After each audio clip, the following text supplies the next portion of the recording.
Hello and welcome to the 45th episode of the Funfiltered podcast. I am Jordan and I'm joined as always by Sam. Hello. And we are recording from the heart of Rebel headquarters. Sam, what have I just put on the table? What have you just put on the table? Yeah.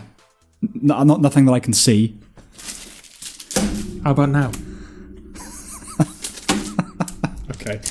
Jordan has just, well, not handed me, slammed down onto the table and almost entirely eaten. Yeah, I had to eat something on the way here. Oh, no, you drove you? What do you mean? You eat it as you drive? No, I've eaten it. I ate it prior to... Dairy milk orange. Yes. Infused with real orange oil. Yes. Yeah, okay. What's your point? My point is, it's still happening. Do you think I'm disputing that there exist orange flavoured chocolate? No, you're disputing that it doesn't mean anything. What does this mean, what you've just handed me? It means that it's still happening. Therefore, whatever... Well, I don't know how new this is, because it's clear there's not much left of it. It says new on it. Yeah, but it's new. It's printed on it. Yeah. So whenever you could have bought this 10 years ago and it still have new on it. Well, I didn't buy it 10 years ago, did I? Sam? No, I know Just that. for one thing, it's the new logo that only came out like a week ago. Or you will admit to the fallacy of saying, oh, it's got new on it when it's printed on it. I don't know. If it was like a sticker, then maybe you could go, oh, well, you just stuck a sticker on there. But it's printed onto the packaging.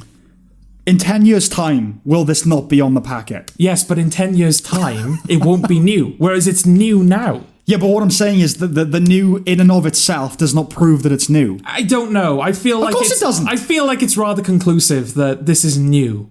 How is that conclusive? Because it says new on the packaging. If it said new 2021, it'd be like holding a newspaper. Oh, does it have to be specified to that degree? No, listen. Like if somebody brought like a baby over, it's like, oh, look, it's a new baby. You'd go, I don't trust that. Listen, I believe you that this is new. Okay. Well, then why are we arguing? All I'm arguing is that the fact it has new printed on it is not proof that it's new. One day. Because one day it will still have new printed on it and it will not be new. One day. Yes. That day not being today. I agree. Yes. Yes. So why are we fighting? Because you said it is new, because look, it has new printed on it. Yes. All I'm saying is, while I believe you that it is new, that is not in and of itself proof. Would you deny that the bar is new? But you're changing... No. You're changing the parameters of the conversation. No. Would you deny that the bar is new? No. Would you deny that the fact that it says new on it confirms, it proves... I would deny that, currently, yes. I would deny that. That it is new. I would deny that, yes. Regardless. Okay. Regardless. There. Yes. Regardless. I've slammed it down. God knows what that's going to sound like, but regardless. Well, it's spiked. It burst out the air. Oh, is it? Yeah. You've liquefied it on impact. But yeah, so dairy milk. Yes. There is now dairy milk orange. Just a bar of dairy milk, and it's orange flavoured. There is also a bar of Galaxy. Yes. That is orange flavoured.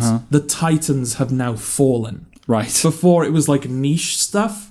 Like they did, like seasonal. Like fallen, okay. Yeah, like Malteser bunnies. Yeah. Like, they only come up every now and again, but they were like orange infused. And you had like biscuits, which had like blood orange in them. So it was like, oh, okay, it's kind of like, and Twirl. Like Twirl is a big thing in its own right, but it's just like... Right, well, there's Cadbury. Yeah, it's like just like one of the arms of Cadbury. Whereas no, bog standard... The prototypical chocolate. Prototypical dairy milk has now fallen. It's interesting that that's how you're phrasing it. Not jumped on the bandwagon, not a kind of conformed, fallen. It's as though the orange chocolate thing is some sort of plague. But that's the thing, Sam. Like, 2 is a coincidence. 3 is a pattern. Here we go. This is an invasion. Right. There are too many. I would say, I mean, I know you fairly well, and given how much is left, you like chocolate orange. Yes, I do. So why I rather enjoyed it, I must say. So why are you complaining? Because something is causing this, isn't it? Okay, right. I think, again, we risk kind of shifting the terms of our disagreement. Right. I think if you listen back to the old episodes where we've talked about this is a callback, by the way, in case anybody doesn't know. This is unbelievably a recurring theme. I've never denied that there may be something that has triggered this. I'm just saying it's kind of nothing sinister or shady. Okay. I believe I said maybe a couple did it and it was successful, and now everyone's like, oh yeah, why don't we, like, just companies mimicking each other. Yeah. So that they are connected in that way. There is a pattern, if you like. Yes.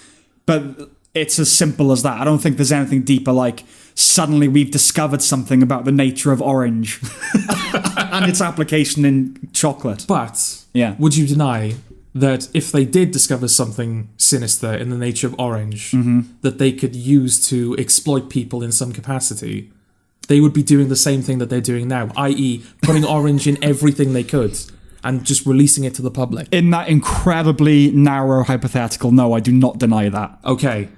So that's we're agreed then. Kind of a lead, Something is amiss. bit of a leading I am question. Right. I've been watching Laura the Good Wife. You're not going to get me on. Oh, damn. Yeah. They knew that.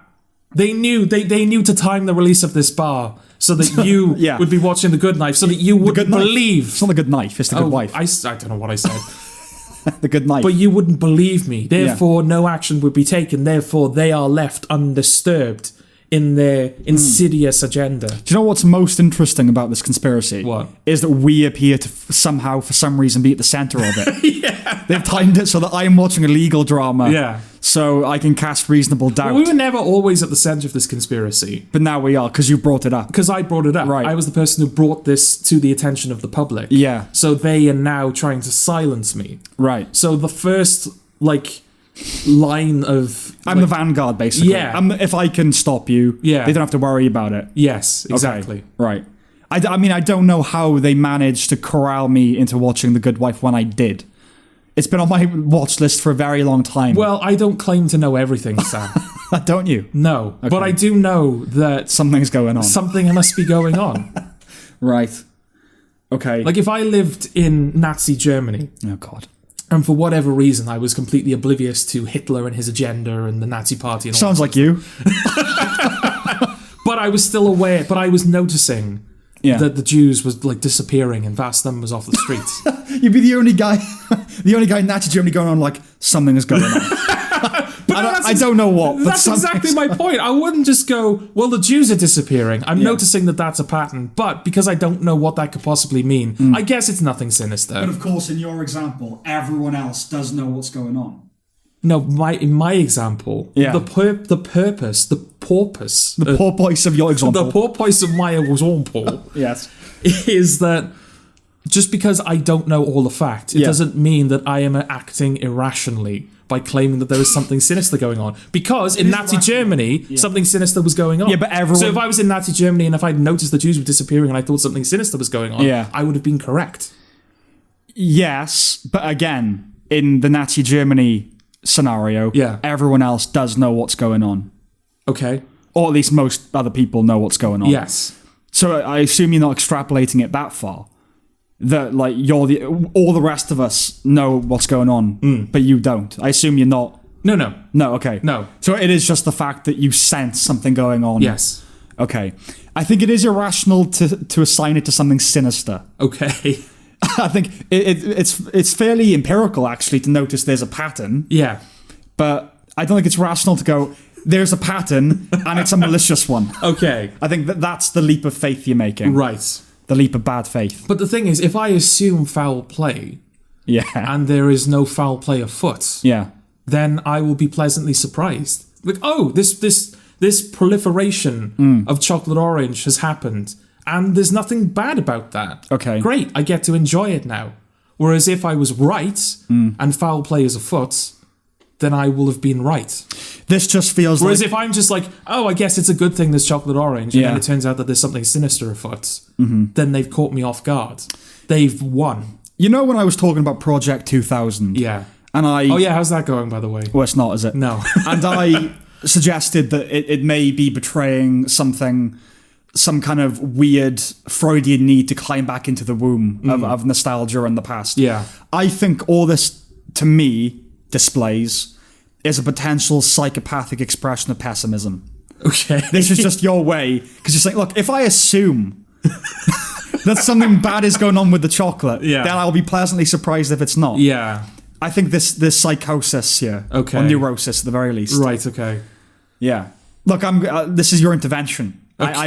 We've been talking about it. No, Sam, you need to be on my side, or they win. Or they win. Okay. Well, how far do I let you go, Jord? Well, Are people going to get hurt if I don't stop you now? Dairy Milk and Galaxy have fallen. What's left? What frontier? What bastion remains on the defensive? In chocolate? In chocolate, yeah. Mars? I don't think there's Orange Mars. Yeah, Snickers, No, yeah. Well, like, there's individual bars. I'm talking more about, like, the overall, like, Dairy Milk and Galaxy. Yeah, the companies. The companies, yeah. Well, do Mars own Galaxy? Do you know, I'm not entirely certain. They might do. That would make sense, given the naming conventions. Maybe, yeah. I think so, right? I genuinely... Like, they're the big two competitors. It Mars might be Mars. Yeah. I think the big three are Cadbury, Mars, and Nestle, right? Yeah, that sounds right. Yeah. Yeah, Nestle. What chocolate? They do Kit Kat, but what else do they do? Oh, they do Milky Bar. Milky Bar. Do they do Kinder Eggs? Was that Nestle? Yeah, Okay. Milky Bar is probably unlikely... Yeah, to go orange anyway, because just white chocolate and orange. Although Terry's chocolate orange, even Terry's chocolate orange. That was orange first, though.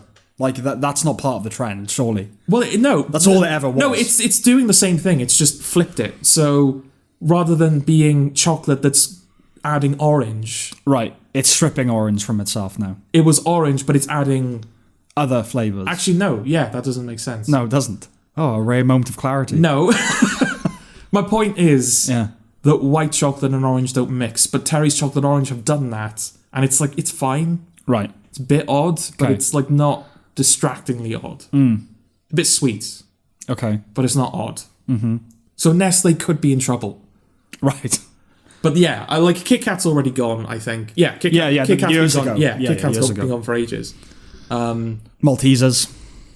Well, the bunnies, Malteser bunnies, they do orange, but they don't orange. Just... in terms of like normal Maltesers, no. Maltesers are safe at the moment. Okay. I don't know, do you think maybe with lockdown, there's more of an appetite for chocolate generally, and so they're experimenting and expanding? Oh, it's possible, yeah. Yeah, that's not sinister, is it? Well, we don't know why. Do you consider capitalism sinister?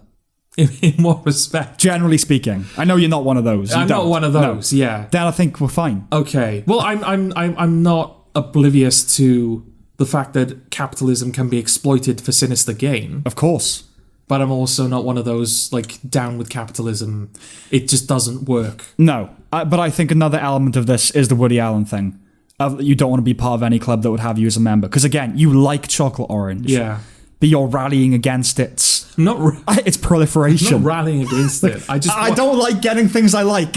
What's happening? I just want to know that it's okay, you know? I think it's fine, George. You think, though. That's not a confirmation.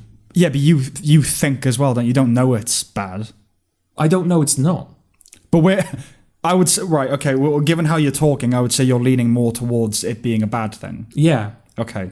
I'm leaning more towards it being a good thing. Okay.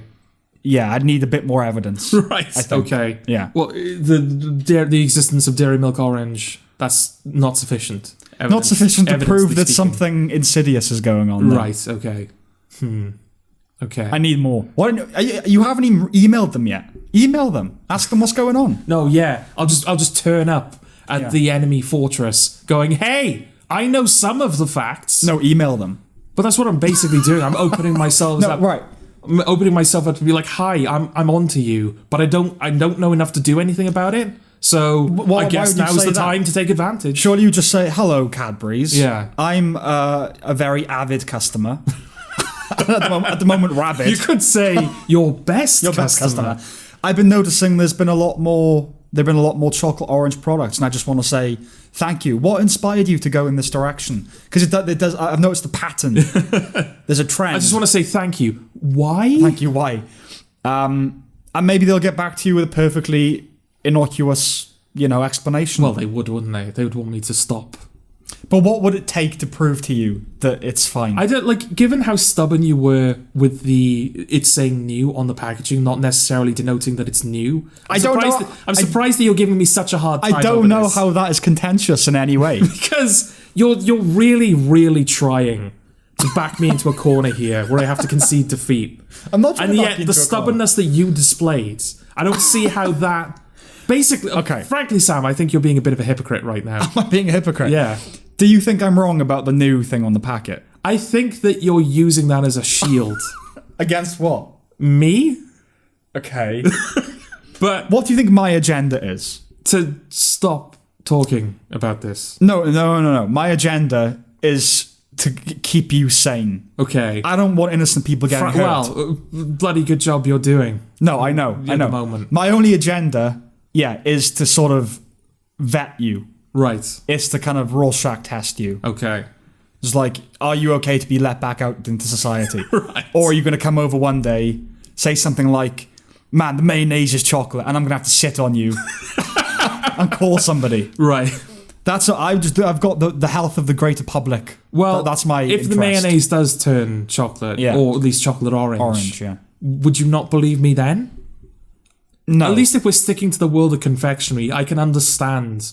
Like, your ignorance could just pass as, like, Right. oh, I don't see what you see. Right. But if it's, like, bleeding into the world of, like, condiments, Yeah. and just like, it doesn't make sense that this is chocolate orange at all. Like, chocolate orange knives or something, I don't know. Surely then... I would consider it unusual, but it would still be quite a leap to assign it to something nefarious. I don't know. If What could they possibly be If all doing? food is becoming chocolate orange, are you seriously going to go, there's nothing wrong with that? Not when it's an option. If it was like Invasion of the Body Snatchers, Yeah. or like some sort of assimilate kind of thing, Yeah. like Cybermen. If that was what was happening, like they were replacing Yeah. normal chocolate dairy milk chocolate bars with orange, Yeah. then it might be an issue. Okay. But if it's just an extra choice, Well, that's welcome to the West. That's phase 2, Sam. That's We're phase only 2. in phase 1 at the moment. So they're introducing it all, then gradually they'll start depleting the pre-existing chocolates. You'll notice it. All right, I'll tell you what, if that does start happening, if they start discontinuing brands, so only orange remains, Yeah. I will jump onto your side of the fence. Okay. And I will commit energy and resources to investigating it. Okay. But in the meantime, maybe then- send off an email to Dairy Milk. By then, it'll be too late, Sam. It'll be too late. We'll already be losing them. Okay. What do you think could possibly be the worst outcome of this? That there is something about that combination on a chemical level that is, like, dangerous. In what way dangerous? Well, lethal could be one thing. It's killing us. It could be killing us. It could To be... what end? To destroy the customer base? No, to... In fact, it would only destroy the people who eat their brands. Yes. So that seems like a bad business decision. At the moment. But if all chocolate is replaced with chocolate orange, people will have no choice but to buy chocolate orange. No, but I'm saying that the people... There are people who buy chocolate and people who don't. And if you're killing all the people that buy chocolate, it's not all of a sudden like the people who don't are going to go, well, that role has to be filled. I'll now buy chocolate. Yeah. The chocolate companies would just go bankrupt. There will be people in the world who, no matter what, won't buy chocolate. And Yes. you know who those people are, Sam? Go on. Vegans. Yeah. How do we know this It's just isn't... saying they're behind it. How do we know this isn't a vegan conspiracy? Vegans of... Do you want to live in a world run solely by vegans? No, I don't. No. But are you... And yet that's the world that That's we're definitely under threat happening. from. Yeah. Are you suggesting that they've penetrated the ranks of Cadbury's? So the that's how CEO you- is now like a mole. Well, I mean, like the Americans. We're watching the Americans Okay. at the moment about Russian sleeper agents. Steaks are a bit higher. Living in the... I don't know the depth of every non-vegan. That feels like a pretty high, high risk thing. So that's what High we've stakes. arrived at. See, this is the mark of a true paranoia. Like we've just sort of arrived at this through kind of riffing. Well, and now you're like, yeah, that's what it is. That's what it was all along. It's the vegan thing. Because you think of it, they kill off all the people that aren't vegan, and then all the animals can frolic and roam free. Yeah. Yeah. I'm rather than treating your words as a clear attempt to get me to shut up, I'm using them as devil advocate. So through your dismissal, Yes. I've arrived at, oh yes, it makes sense that, vegans don't buy chocolate. You've got a point there, So I've Sam. unwittingly led you further into your delusion. Yeah. See what happens? you just admitted it was a See delusion. what happens You when- just admitted see it was what a happens delusion. when you don't fight me? Okay. We end up with results. Well, we haven't ended up with a result, really, have we? We've ended up with a sort of an idea. Yeah. Which is more than what we had going into Which, this I'll be conversation. honest, at most is a sketch, isn't it? Right.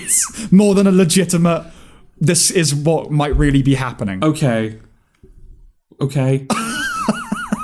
Well, if If nothing else, we've got a sketch. there you go. Okay. Which is more than what we had when we began. It is. Yes. Right. Coming up shortly. But I just want to clarify one thing before we do the coming up. Oh, yes, yeah. In the last episode, we were talking about the relationship between Millie Bobby Brown and Drake, very passingly. Oh, yeah. And that it was kind of weird. And he has a reputation of kind of texting underage girls and all that. Yeah. Something about peeing? And I mentioned him, like very flippantly, he's into peeing and all that. That's actually R. Kelly. Okay. R. Kelly's really into peeing. He's, urinating. Just urinating in general. On women. On girls. Okay. Yeah, at the moment, I think he's in prison for human trafficking. Oh, right. And okay. Child pornography, like all the bad things. Yeah. He's the Albert Fish of rape, basically. Right, okay. But allegedly... What does that make Albert Fish? The Albert Fish, he was a serial killer, wasn't he? Oh, yeah, no, he didn't rape, did he? Yeah, he did. No, he did rape. Yeah, he did rape. Yeah, Albert he Fish. raped them and then ate them. Yeah. R. Kelly hasn't done that. No, he hasn't done that. He's the prototypical killer, isn't he, Albert? Because all of the weird, they burned things when they were a kid, and they tortured animals. He's done all of that. Right. He was into urine, water sports, and eating nails and poop. Water sports. Yeah. if you're into jet skiing or surfing, you're certifiable. As we said the other day, the two things of which you are a connoisseur are chocolate and porn. Are you telling me that you don't know what water sports is, euphemistically? Well, it would be nice to be reminded. Well, peeing. Is that in a sexual way? Oh, is that it? Yeah, I think so. Oh, okay. Yeah, you're allowed... No, that's drinking it, isn't it? I don't know what the technical term for it is. But I thought there was more to it than just peeing on people. Well, what more could it be? I don't know. That's why I wanted to know. I think. Sure, there's a range of things one can do in that arena, but I'm pretty sure basically water sports applies to peeing in a sexual context. Okay. Yeah, it's actually R. Kelly. It's not Drake. Okay. I confuse my alleged pederasts. Right. Okay. Well, I'm glad that we've cleared that up. Yeah. Yeah. It's actually funny. I won't say who, because someone sent me an email saying a listener and a friend of ours pointed it out. Hello, friend. Pointing it out, and he said to me, "You've mixed up Drake and Chris Brown." So even he confused. So even he didn't know what was going on. Yeah, okay, all right. Because Chris Brown, I think, abusive, wasn't he, to Rihanna? I don't know if he has wider crimes than that. There's a thing in hip-hop or something. Yeah. I don't know what it is. Yeah, it's almost as if that kind of... That culture inspires... Indeed. Well, I don't know. Bad behaviour in people. Yeah. Should we do the coming up then? Okay, coming up on today's episode. I have another question about poop, and pee gets involved as well. I have a question about Doom Eternal and art in the digital world. We have a lyrical debate, not like a song-like debate. We have a debate about lyrics. The brouhaha involving Ta-Nehisi Coates and Jordan Peterson. What are white stories? What are black stories? What are gay stories? Etc. Our reaction to the death of Prince Philip. And a review of Palm Springs. What? I don't know. Okay, alright. I'm being whimsical. Okay. Okay, to start off with, I got a question for you. Ooh, okay. It pertains to poop again. Oh, for God's sake. Hey, you've got your I was going to say, I've had my fun, now you're going we'll jump on now you're going to go back to poop, okay. You know you poop a lot, as we said. So you say. Okay. Well, okay, because we were debating about it, and... Yeah, hotly contested subject this is. Hotly contested. And, saying, is it too quick after you've eaten, and then... Yeah. And what was the average digestion time? 6 to 8 hours, 6 to 8 hours is considered healthy. Yeah, and it's generally speaking, you go maybe 2 hours or 3 hours after you've eaten. Right, okay. Here, okay. Right? If it is indeed the meal you've just eaten. So my question is... Yeah. Before you go to poop, how compelled do you feel to do it? Okay. Like you get that first tingle of, as I said, gravitational potential energy. Okay. But how drastically does it need to express itself? How much is it prairie dogging? Is there? As in, for most people, right? If I'm out and about, and maybe I feel like I could reasonably poop, I will generally wait until I go home. Okay. Right? Okay. Like a whole day. I can wait a whole day and then just do it at the end of the day. Why? Why do you wait? Well, no, but that's the thing. It's not like I'm really trying not to go. I've just never needed to go enough that it can't wait a little bit till I get home. Yeah. Except very rare instances where I've had a bad stomach or whatever. But you never do that. So that's my question. Never mind the regularity of it. What's with how badly do you need to do it when the need arises? What answer are you hoping for? Not necessarily Well, what answer. What is the resolution you're hoping for? I'm trying to get to the bottom. Whether you have a health issue, George. Right. We know you've got a mental health issue, clearly. It's not your responsibility, is it? Well, I'm your friend. Yeah. So yeah, it's not my responsibility. It's my duty. Well, yeah, it is my responsibility. Yeah, but I don't understand why it has to take up airtime. It's my duty. Your duty, yeah. I don't understand why it has to take up airtime on the podcast. You going, I don't think you're okay. If we had 3 film reviews to do, maybe I wouldn't have brought it up. Okay. But we don't. So I'm talking about we came into this podcast having nothing. Nothing. I had that chocolate orange thing. Yeah. And apparently you had this. Yep. And it's all like, God knows where we're going from here. Indeed. So I want a damn answer. Okay. All right. I just don't see why I should hold it in. I mean, like, in terms of like being over here, we will like on days where we're recording the podcast, it messes with the schedule a bit. But like, I'll come over typically like 7 o'clock in the afternoon, in the evening. Yes. There is no 7 o'clock in the afternoon. There isn't. Okay. Oh, here we go. No, there's nothing to it. Yeah, I'll come over at 7. We'll talk for a little bit, and then like 8, 9 o'clock we'll order food. Yep. Then we'll eat like when it comes, like an hour later. And then we'll like watch TV most of that time. We'll have conversations in between.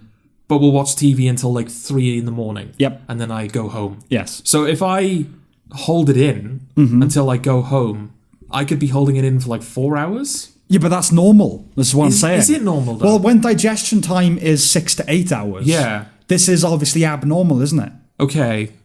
So no, my question is, how badly do you need to do it? Right. When you need to do it?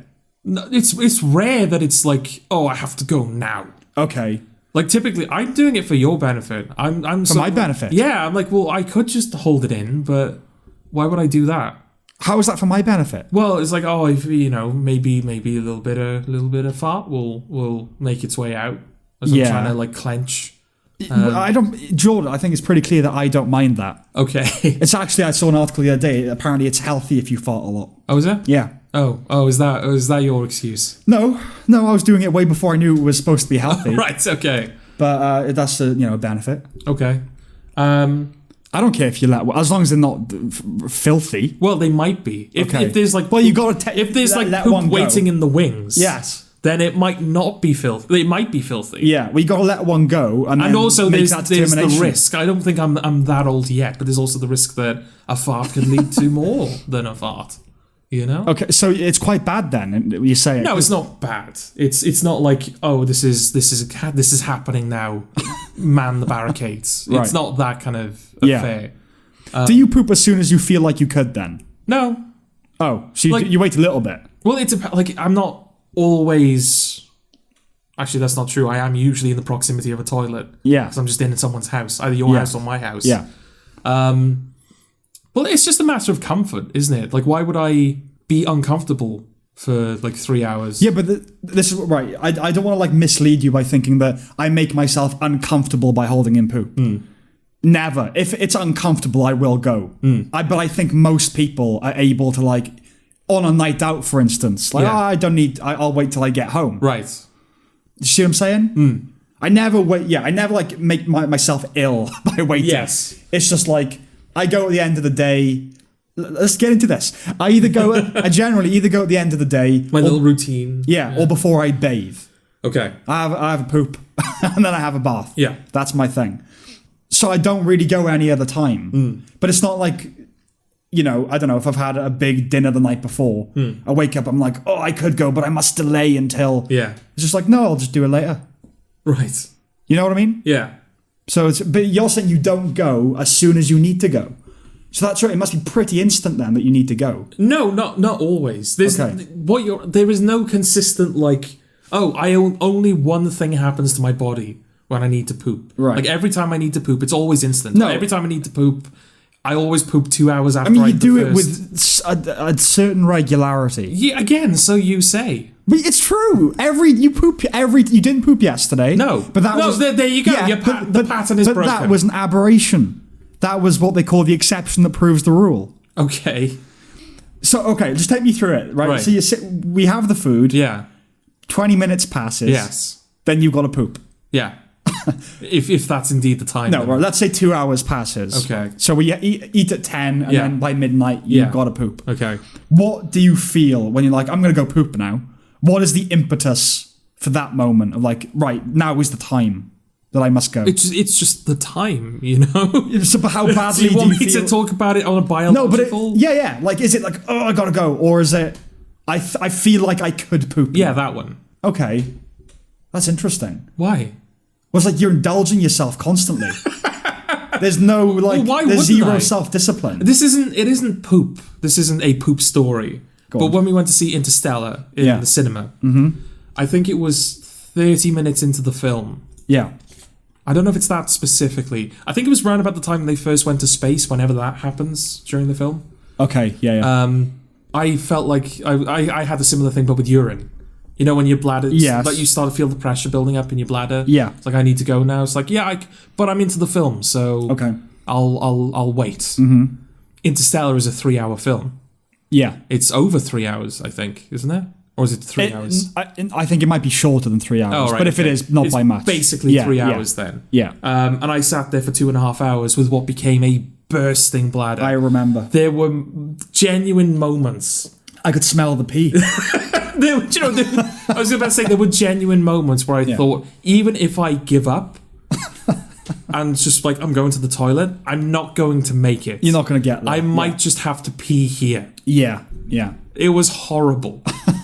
It was burning. I think twice in my life I felt that. Yeah. That I can recall.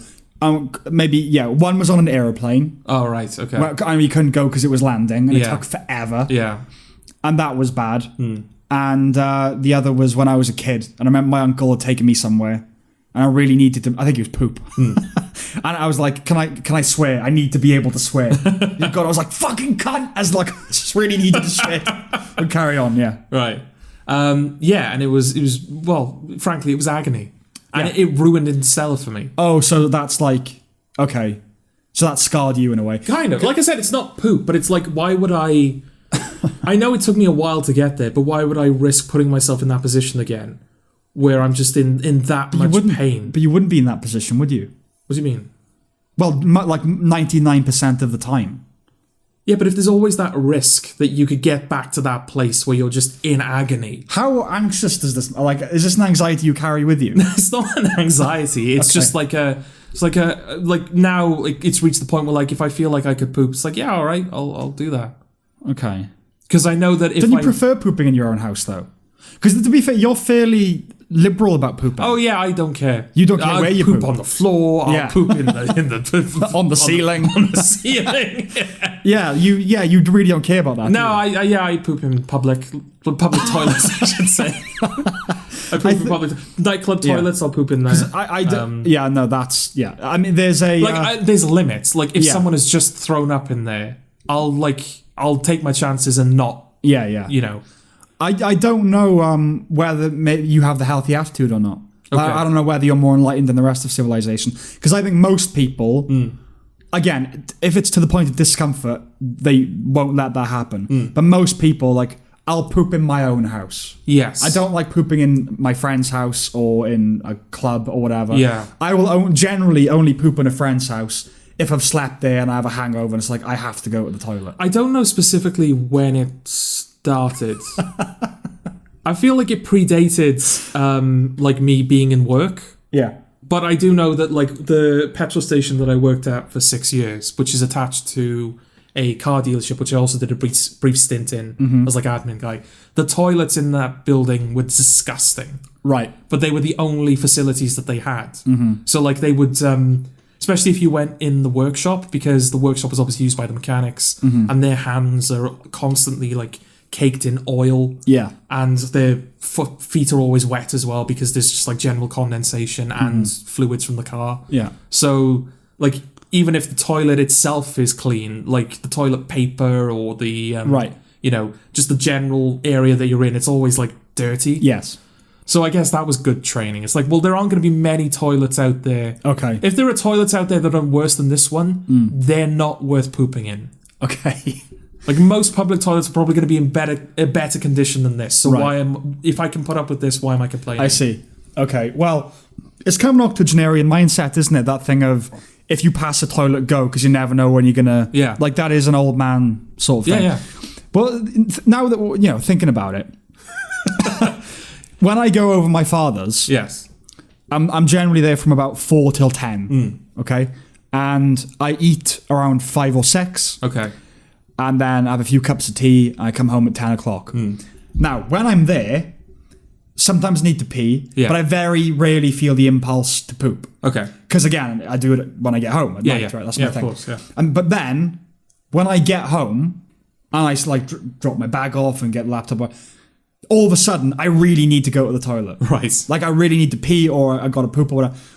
So maybe there is an element of like I have just trained myself. Your body is conditioned to be like, wait for it. Yeah, wait for like, it. All right, he's in. Go, go, go. Now that you're in a position where it's very close, you feel like you have to go. And I think maybe a lot of people are like that. So I honestly don't know who has the healthier attitude. Because in a way, it is just like, you never did that. And so your body, whenever it feels the impulse, like, I will now go do that. It's pooping time. Yeah, it's not. It's pooping time. It's pooping time. There's it's zero, not like, oh well, I can't go to the toilet now. Yeah, because that might, the social implication of it, or just like when you're in public, it's like, oh no, they're filthy. It's like, no, I need to go. You need to go. Yeah, whereas with you, like your father probably has the cleanest toilet in all the land, he does. Right? You can't. You feel guilty for using it. Yeah, based on how clean you are. Yeah, you got that from him. Yeah, it is probably the cleanest toilet. Yeah, it is. It's in freakish. Existence. It's freakish. Yeah. So if you're not gonna go in there, no other toilet will suffice. Maybe that's what it is with me then. Yeah. Maybe I've become too accustomed to good toilets. Like, I don't want a dirty toilet. No, it's interesting because it's like with you, there's like near zero biological discipline. It's like, do you know what I mean? Not that like you pee yourself whenever the need arises, but as in if I have to go, whatever it is, if I need a wank, I'm just gonna go have a wank. Yeah. Whereas the rest of us, for whatever reason, have trained ourselves to kind of wait. I do have that discipline. No, you don't. No, I do. It's not like if I need to pee and there is not a toilet nearby, I don't go, well, this is it, gents. Right. I'm going to be known as that guy who pissed his pants now. Well, no, you just pee in public. I mean, you just pee on the road or whatever. No, that I'm a bit like that. I'm not really into. You do that though. I have done that historically, and I have not enjoyed it. In fact, I'm going to embarrass you now. Oh, are you now? Well, you edit it, so like you could take this out. Okay, but it's funny. It happened long enough ago that it's funny. Yeah. You, I guess, dislike peeing in public so much. Yes. That when you were walking home alone from a night out, at what, 3 o'clock in the morning? Something like that. No one at all anywhere, pitch black certain points, alleys, all the rest of it. Yeah. You decided that instead of urinating in a shadow, to piss yourself. Yes. You peed yourself walking home from a club. I was 19? At 3 o'clock in the morning. Yeah. What was going on there then? Well, I needed to pee. Needed to pee. Is that preferable though? No, it wasn't preferable. Well, it was, because that's what you did. Okay, in that respect, I suppose it was preferable, but it wasn't like... I have both options, and I'm choosing this one. But how did that... I felt like I didn't have... But you got it... You have to acknowledge that it takes a certain type of person that, like... Either I just need to run somewhere vaguely out of sight, or even not that out of sight and pee, or piss yourself. The latter is definitely the anomaly. The thing is, I wasn't in a position where I could have just like run to a dark corner because I was walking down the road. No, but even then, no, but there was like no. It was like right. There's that road that sort of goes. I don't know how to describe it to you. You know the Common, Ponty Common? Yeah. There's like a road underneath it that kind of runs... Yeah. It was the road that we used to take to get to your house. Yes, yeah. I was walking down that road. So on one side, there was a sheer cliff face. Right. And on the other side, there was a wall to stop you falling down the other sheer cliff face. Yeah. So there was no like, I'll go slightly off the road. Right. All there was the road. Okay. And the pavement beside it. There was no dark corner. And I knew... Because I have that shittier luck. Right. I knew that the moment I got my dick out, like a family going on holiday would go past me or something. Right. And I would be done for public indecency or something. The circumstances are 3 o'clock in the morning. Even if it was a brightly lit boulevard, Yes. that nobody was on. It was brightly lit as well. Yeah, Street yeah. lights were on. Would it still not be the normal thing to still just pee on the road? In the middle of the road even? Rather than piss yourself? But I was that certain of my bad luck. You were that certain that someone might drive past Yes. that you decided to just make your luck worse. How is my luck worse? By pissing yourself. Yeah, but nobody knew. Oh my God. Until now, nobody That is knew. the height of social anxiety. I've never heard higher Until social you just anxiety. announced it to the world. I'd gotten away with it. Nobody knew. Because nobody would know. Because nobody sees me. Man, that's... Wow, okay. No, that's what it is, yeah. I think you saying that. You've driven to the nub of the thing. Okay. The nub of the bedrock of the centre of the thing. Right. Wow, okay. Okay. That's quite vain, really. Okay. So we've gone from me being socially anxious to me being vain. You can be both. You can be both? Absolutely, you can be both. Okay. Yeah. But like the negative vein. Yeah. Negative vein. Negative vein. So I'm negative vein. You're negative vein, yeah. Okay. Yeah. So just vanilla vanity is positive, is it? No It's just like, oh, look at me, I'm so wonderful. No vanity is positive. Yeah. But my vanity is like demonstrably I don't mean worst I don't mean negative vanity. in the sense it's worse than positive vanity. Right. It's like negatively charged vanity. Okay. You've got positively charged vanity, which is like, I want to be on camera all the time. I see. I'm amazing. Okay. And then there's, I'm so ugly. I please, I don't want to be on camera. Right, That okay. is in itself a form of vanity. I see. Because like, you still care about what you look like. Yeah. You know what I mean? Okay, all right. Well, we can put that to rest. Okay. Thank you for and Well, we deciding can to end that segment with public internet-wide humiliation. Well, look, we've incorporated... I told you that in confidence. I think that's worth pointing out. 6 years ago? I took a leap of faith telling you that. Yeah, well, your faith isn't always rewarded, is it? No, it's not. Let this be a lesson about the forthcoming, the chocolate orange thing. Apocalypse. That it's going to be fine. Right. Okay. Well, we've introduced urine into the poop ongoing poop discussion. all So right. we've achieved that at least. By the end of the podcast, we'll have introduced all the bodily fluids. Indeed. Who knows? Right, you've got a question. I do have a question. Is it but along the I same don't lines? know if I even want to carry on now. What's your I'm question? just going to leave you to do the rest of this podcast by yourself. All right, I'll do that. Don't know. I'm sorry. Okay, what's your question? Okay, so it's sort of a continuation of a question. Well, it's sort of a continuation of a question that I've asked you before off air. Okay. Which I will ask you again, just so we're all on the same page Right. here, both you and the audience. Yes. Doom Eternal. Mm-hmm. My favourite thing, media-wise, from 2020. Yeah. And thing. And thing. No, not necessarily and thing. Okay. There are other things that I like more than Doom Eternal. What? Yeah. But I think as we've said, as we've clearly demonstrated, you have a love-hate relationship with that, Yes, don't you? with the chocolate. Yeah. Okay, right. Anyway. Your favourite thing from last year? Yes, which I think still stands. Okay. I think. Okay. I've been playing a lot of Crash Bandicoot 4 as well. Like, Is that from last year? yeah, that's from last year. Okay. But I didn't play it until this year. But Okay. yeah, I've been invested in that a lot. But anyway, yeah, Doom Eternal. They, as part of like their promise, they've released additional content after launch, like a sort of like a continuation of the campaign of the story. So there's like more levels and more combat and all of that. And I told you that extra content is kicking my ass. Yes. I put it on hard difficulty, which is like the third. There's like 4 difficulty settings, and then you unlock a 5th one when you finish it. I'm on the 3rd one. Okay. So there's like easy, medium, hard, very hard, and I'm on hard. Yes. Because I thought, like, I've been playing video games long enough. I should be starting as on hard by default. Yeah. But no, it's absolutely kicking my ass. To the point where not only am I making so little progress that it's just not fun anymore, Right. but that progress doesn't even feel earned. Okay. It's like monkey typewriter, you know? I was, if I put enough time into it, I was going to get through it eventually. Okay. This doesn't feel like I've achieved It's anything. not... Okay, right. So I said to you, should I lower the difficulty setting, or does that rob me of all dignity? Yeah. And your answer was, Yeah. yeah, what? It does rob you. It does rob me of dignity. Yeah. I shouldn't lower the... I should just continue to suffer, live with the choices that I've made. Well, yeah, in a way, because it's like... Well, my first question was...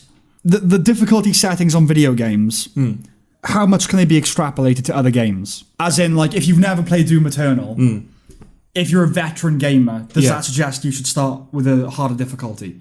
Or is each game its own kind of lesson, if you know what I mean? Well, like, they do that. I mean, there are some games like Portal, for example, which are so completely their own thing that they kind of have to function as their own tutorial. Most games do anyway. They have like a tutorial period to kind of ease you into it. No, you know what I'm saying, though. Like, it should Doom Eternal conduct itself like this is the first shooter game you've ever played? Is that what you're saying? I'm saying if you were a master at Call of Duty, should you then start with the hardest difficulty on all first-person shooters? I see what you're saying. Yeah. I don't know what the quote-unquote correct answer to that is. Okay. Like I said, I've played enough games from like different genres that I just thought like I should probably be you know. See that, like, but I don't know. I don't know if that's considered like because I don't know whether that's right attitude. Foolish or not. Yeah, exactly. So that's why it's kind of difficult to answer. But you did pick it, so you made your bed. You made my bed. Now lie in it. Right? Okay. Even though I'm really struggling to lie in that bed, Sam. Well, I wouldn't judge you if you lowered the difficulty, because if you're not enjoying it, then you're just going to stop playing it. Maybe. But why was that like? As it was like like this sort of knowing look? Because I don't think you hating a game would be sufficient condition for you to stop playing. Okay, I stopped playing Fallout 4. Okay, yeah, but you know you didn't want to love that, did you? No, I'm not saying you took against it, but like Doom Eternal, there was a lot riding on Doom Eternal, right? In a way, yeah. Anyway, I wouldn't judge you. It's more you've got to ask yourself. Would you feel like you've compromised yourself if you lowered the difficulty? I do think I would. Yeah. Especially because the fact you've chosen that difficulty, you should be getting better anyway. Yeah. Trial and error kind of thing. Yeah. You know? Like, theoretically, anyone could start at veteran level, and then just they'd have to get better and better by dying all the time. I think I did complete base Doom Eternal on hard the first time as well. So it's not even as if this is... I was just unaccustomed to... Like, I didn't know what I was in for. Yeah. And now that mistake is costing me dearly. It's like, no, I know what Doom Eternal is. Yeah. So I will elect to go into this on hard. Yeah. And I'm regretting it. You're regretting it. Yeah. Okay, well, what was the follow-up question? The follow-up question is that they released two additional campaigns. The first one is the one that I'm having great difficulty with. The second campaign came out, like, recently. I was infuriated because I bought Doom Eternal launch day, basically, like right at the start of the pandemic. I think it came out the same day as Animal Crossing. Everyone was playing Animal Crossing. I was playing Doom. Okay. I bought it like day one, and obviously I really enjoyed it because I've said before, buying games day one is not something I do. I wait a while just to see how the game like digests in the gestates in pop culture and all that. But yeah, I bought it day one and I really enjoyed it. So when the first campaign came out, it's like, I'm going to wait for the second campaign to come out as well so I can buy them as one. Because they give you a little bit of a discount if you do that. Right. And the second campaign came out, kind of by surprise. Because they released like a teaser trailer saying like, we're going to release the... Yeah, that's an annoying trend, isn't it? Where you have teaser trailers for trailers. Oh, yeah. Yeah. Even within trailers. Yeah. You have like, I don't know, 5 seconds of content and then say, now introducing the blah blah trailer. Yeah. Like, okay. Yeah. Right. What is the purpose of that? It's for people with short attention spans, isn't it? What? Who are going to watch that and go, yeah, that I've now decided whether I want to watch this trailer? Yeah. Yeah, okay. That's the world we live in now. I know. Carry on. It's a horrible thing. But yeah, they released the teaser trailer for the trailer, and then the trailer came out, and in the trailer they said it's coming out tomorrow. Right. So it was like a big surprise. Okay. Like, oh, okay. So I thought, well, I bought Doom Eternal day one, really enjoyed it, so I'll buy this DLC day one. And I did. Okay. A week later, it was £8 cheaper. Okay. So I was furious, especially since, because it was so difficult, I'd made so little progress that it wouldn't made any difference if I'd waited that extra week. Okay. Well, again, you've only got yourself to blame, haven't you? I mean, you said you've stuck to this whole waiting a while. Yeah. You know? Yeah, it's like, wasn't there like a story a while ago about somebody who, like, their entire life, they always played the same lottery numbers.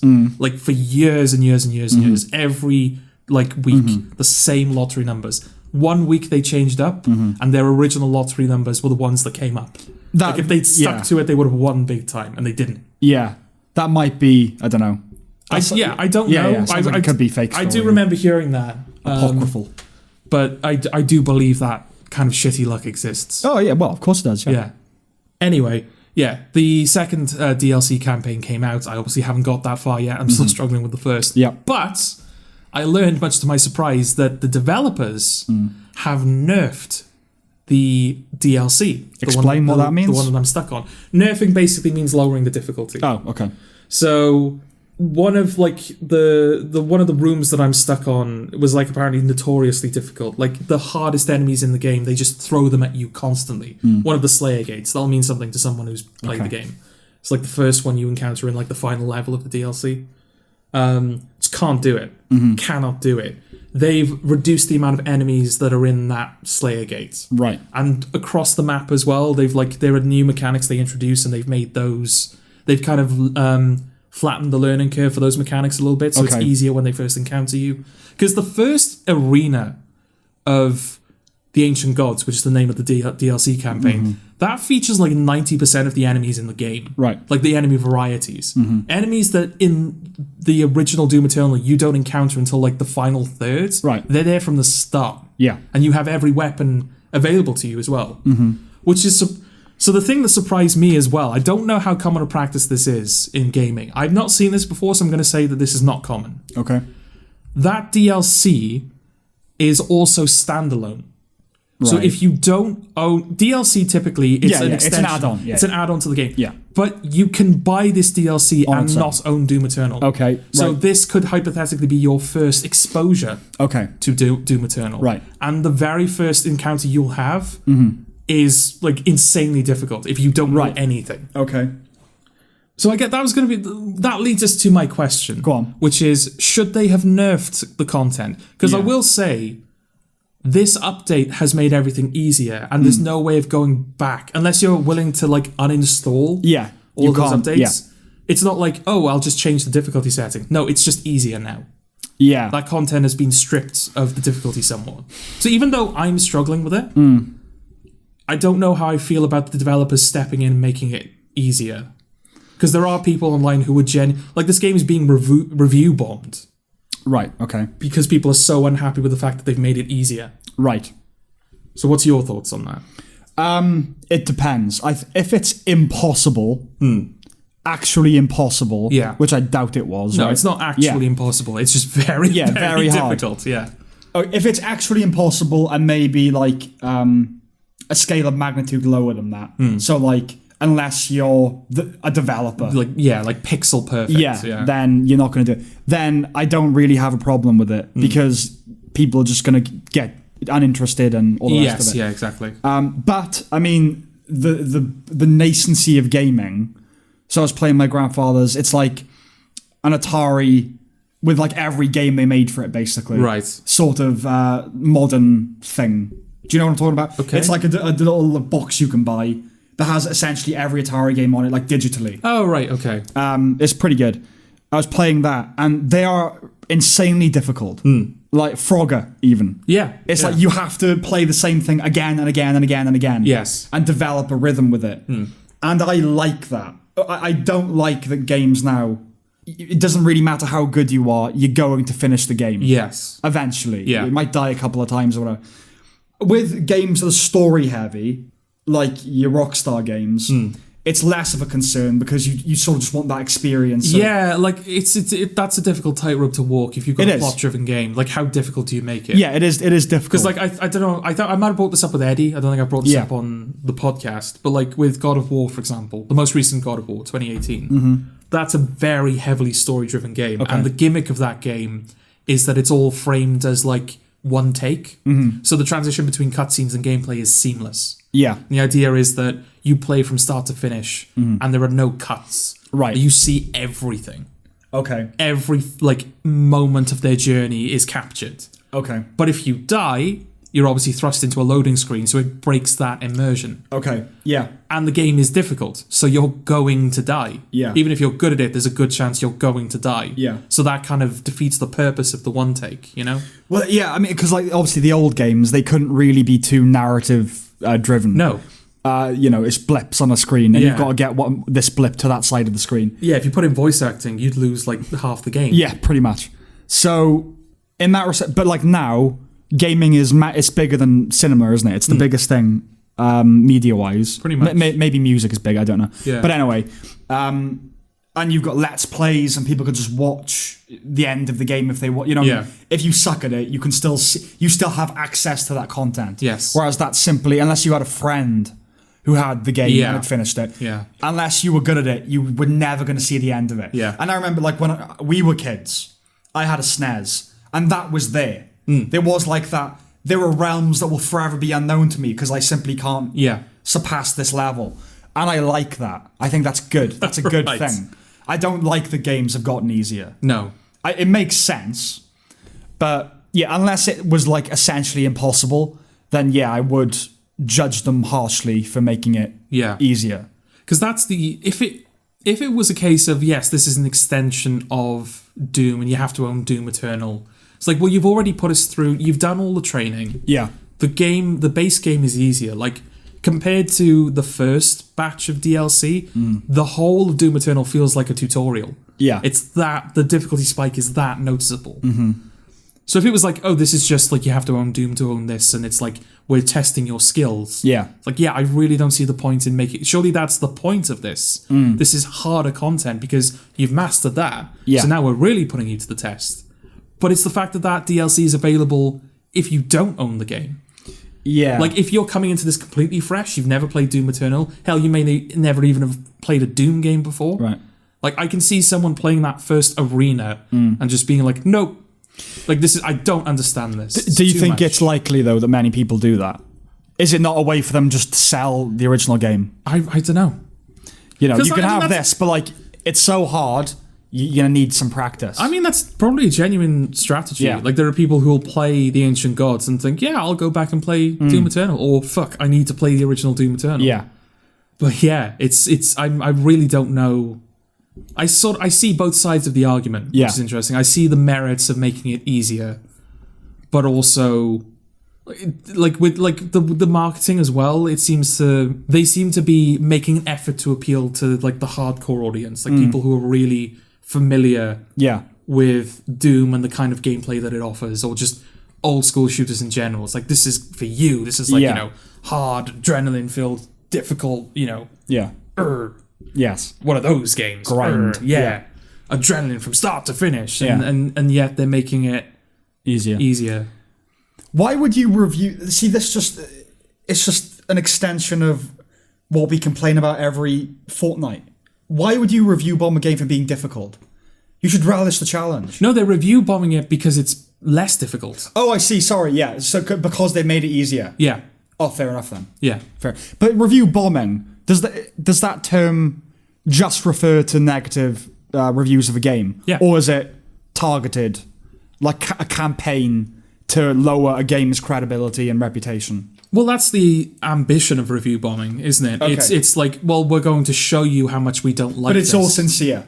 Yeah. Okay. Oh, yeah. There might be a couple of trolls who jump on the bandwagon, but it mostly is people going, you've done something I completely disagree with, therefore you get a 0. Because you've got like review fluffing, which wouldn't be sincere. No. Some would, but like the idea of that is that you'd essentially kind of pay for bots to kind of create good. Or you yourself. You would go on Rotten Tomatoes and say, oh, this is best film ever. Yeah. I was right to ask for Zack Snyder Cut. Right. Unlike the cinematic equivalent, like you had Hillbilly Elegy last year, the critics took against because the book was seen as contextualizing Trump's rise to power. Right. And so just gave it worse reviews than it deserved. It wasn't a great film. Okay. But worse reviews than... For instance, Glenn Close is up for both the Oscar and the Razzie. Oh, right. For Hillbilly Elegy. Okay. So that would be an example of insincere. You just don't like what you assume its politics to be. Yeah. And so you're targeting it, as, Okay. But, okay, so with this instance, it is just people are upset at the nerfing of it. Okay. Because nerfing is not something, unless you're going to roll back the updates of the game, that's not something you can undo. And if you roll back the updates, you miss losing all of the quality of life improvements that they actually want to keep as well. There's no way of Maybe on PC, I don't know, but like Yeah. with consoles, definitely, there's no way of customizing what aspects you're keeping. Yes. Okay. You know? Yeah, so I really don't know. It should be said that I found out about the nerfing, and I was like, oh, maybe I'll be able to finish this rune now. Nope. You still can't. I still can't do it. Okay. I've made no progress since the nerf at all. So it wasn't a drastic nerf then? I didn't think so. No. And I don't know, like, broadly speaking, I think basically they've taken away, like I said, they've taken away some enemies. Because that was one of the things that I was really surprised by with with the Ancient Gods campaign. They throw everything at you, and they throw it at you in vast quantities. Yeah. Like, one fight in the campaign is like 3 fights in the base game. Yeah. Like, throw so much at you in one go. Constantly ratcheting up the intensity as well. So yeah, I think they basically took away some enemies. Like, harder enemies don't show up as much as they used to, or they show up kind of on their own. Yeah. But we've spoken about And this that room before, as haven't we? well, specifically that room, they've taken away a bunch of... Okay. We've spoken about this before, about we're wary of that in general anyway, amending the fact that content can be amended in real time now. Yeah. We don't like that. We'd rather you just put the thing out there and let it be. Well, it's the contradiction. It's a contradiction to art, isn't it? Well, All of these conversations about like are video games art. This is a perfect example of why so many people don't think they can be. Yeah. Art is like something captured in amber, a film or a piece of music, or It's a crystallization. it's a crystallization. Like if you remix a song, it's a new song. It's not like, oh, I've amended Comfortably Numb. I've remixed Comfortably Numb, so therefore it's now the new version. No, it's a different song. It's a remix, yeah. It's a remix. Whereas a game, you're constantly adding either new content or like quality of life improvements, or you're making it easier or you're making it harder, you know. Like there's that line in The Social Network, isn't there, about the internet is written in ink, not in pencil, it's written in ink. Yeah. Whereas the reverse is true now. Yeah. It is actually written in pencil. Yeah. You can erase it and just add something else. Yeah, you know, exactly. Yeah. Yeah, we don't like... We've been watching the films of Zack Snyder. I don't know if we're going to talk about it on the podcast eventually. Maybe we will. I would hope so. I would hope that there's a point to all this. Yeah. Yes, just you said you were wary about doing this is a Zack Snyder episode. Yeah, because we are watching all of his films. All of his films. Because we want to understand why. Yeah, I was like... Yeah, I need the context for the kind of movement, the grassroots campaign that got his cut made of Justice League. I need to understand how that arose. Why this man? Yeah. And so we've watched Dawn of the Dead, 300, and Watchmen thus far. Yeah. And Watchmen, I had it on DVD. I bought it years and years ago. Yeah. And so we watched the theatrical cut, which was just shy of 3 hours, right? Yeah, it was just shy of 3 hours. Yes, it was, yeah. And if you were to watch it illegally... No, 2 hours. No, it was longer than 2 hours. Oh, it was longer than 2 hours. Yeah. Okay. It was it was 2.5 hours, basically. Okay, because the Ultimate Cut... Yeah, that's the thing. If you were to watch it illegally, or I don't know where it's available online, maybe on HBO Max or something, you'd get the Ultimate Cut, which is 3.5 hours long. Okay, because I thought, based on your like disgusted reactions, like I am not watching 3.5 hours of Watchmen. I thought that the theatrical cut was a lot shorter than that. It is. If it was only like an extra half hour. No, an hour. Oh, it is an hour. I don't know. An hour shorter. Continue talking, Sam. Yes. I don't know. The theatrical, the Ultimate Cut is, I think, 20 minutes of additional footage plus Tales from the Black Freighter, which is the comic book right that has been animated into it as well. And I was like, I want to watch the theatrical cut. Yeah. Like, I want to watch everything Snyder, but I have limits. Yes. So we watched but unless you had the DVD, you wouldn't be able to see that anywhere. No, that's a fair point. You know? Yeah. Like, we watched a lot of things legally, let's be honest about it. And we watched The Hangover for some reason. We were. I don't know whether that was during our bad film. Maybe, and it was like, this won the Golden Globe, it's well received. Yeah. Like, let's see if it holds up, and it doesn't. No. But we watched the director's cut. Yeah. And it's so much worse. But like, if you didn't have the DVD, I don't know where you'd be able to watch that original version. No, that's the thing. Same with Tropic Thunder. Yeah, because we said, didn't we, with comedy in particular, like, the pacing and timing of jokes is what makes those jokes. Yeah. So if you have an undisciplined cut of the film... do the Kermode joke. Ask me what the secret of comedy is. What's the secret? Timing. Yeah, exactly. But yeah, if you have an undisciplined cut, then the timing of those jokes is off and the rhythm is off. It's too flabby. Yeah. Those jokes fall flat. Yeah, like Tropic Thunder is the most egregious example. Like the punchline of a lot of the scenes are no longer the punchline. And it throws everything off. Yeah. Just drags, in a very American way, just drags on the joke. Keeps going. Yeah, exactly. But that was even true of Watchmen. It was like, well, okay, there are films that do suffer from during the theatrical cut. Like sometimes the director's cut is helpful in explaining certain things. But like the theatrical cut, there's a reason why they cut it down, you know? Yeah. Like if the director's cut is an hour longer, it's like, right, what did we lose really? That's the thing. We talked about this before. Obviously, we're all for auteurs being able to make the films they make. Yeah, of course. Yeah. They want to make. Yeah. And as a budding writer in a way, an editor, as an artist, you're expected to have contempt for studios. Yeah. It's like they're the money men and we're the artist man. Yeah. But after the Spectre email leaks, I was like, they're making a lot of sense. We read the, I was going to say patch notes, because my brain is just all video gamed up. Okay. But we read the notes from the notes on like the script needs to be funnier. Yeah. And like the third act is compromised. Yeah. Take out this weird Mickey Mouse joke. Yeah. Doesn't make any sense. Exactly. Yeah. And they didn't. And all the notes were perfectly reasonable. And it would have made the film better. If you were going to talk about what was wrong with Spectre, those notes address all of those problems pretty much. And I've seen now a bunch of theatrical cuts and director's cuts, and I think invariably I prefer the theatrical cuts. Okay. I don't think I've ever preferred a director's cut of anything. Right. Gotta be honest. Even if directors I really like.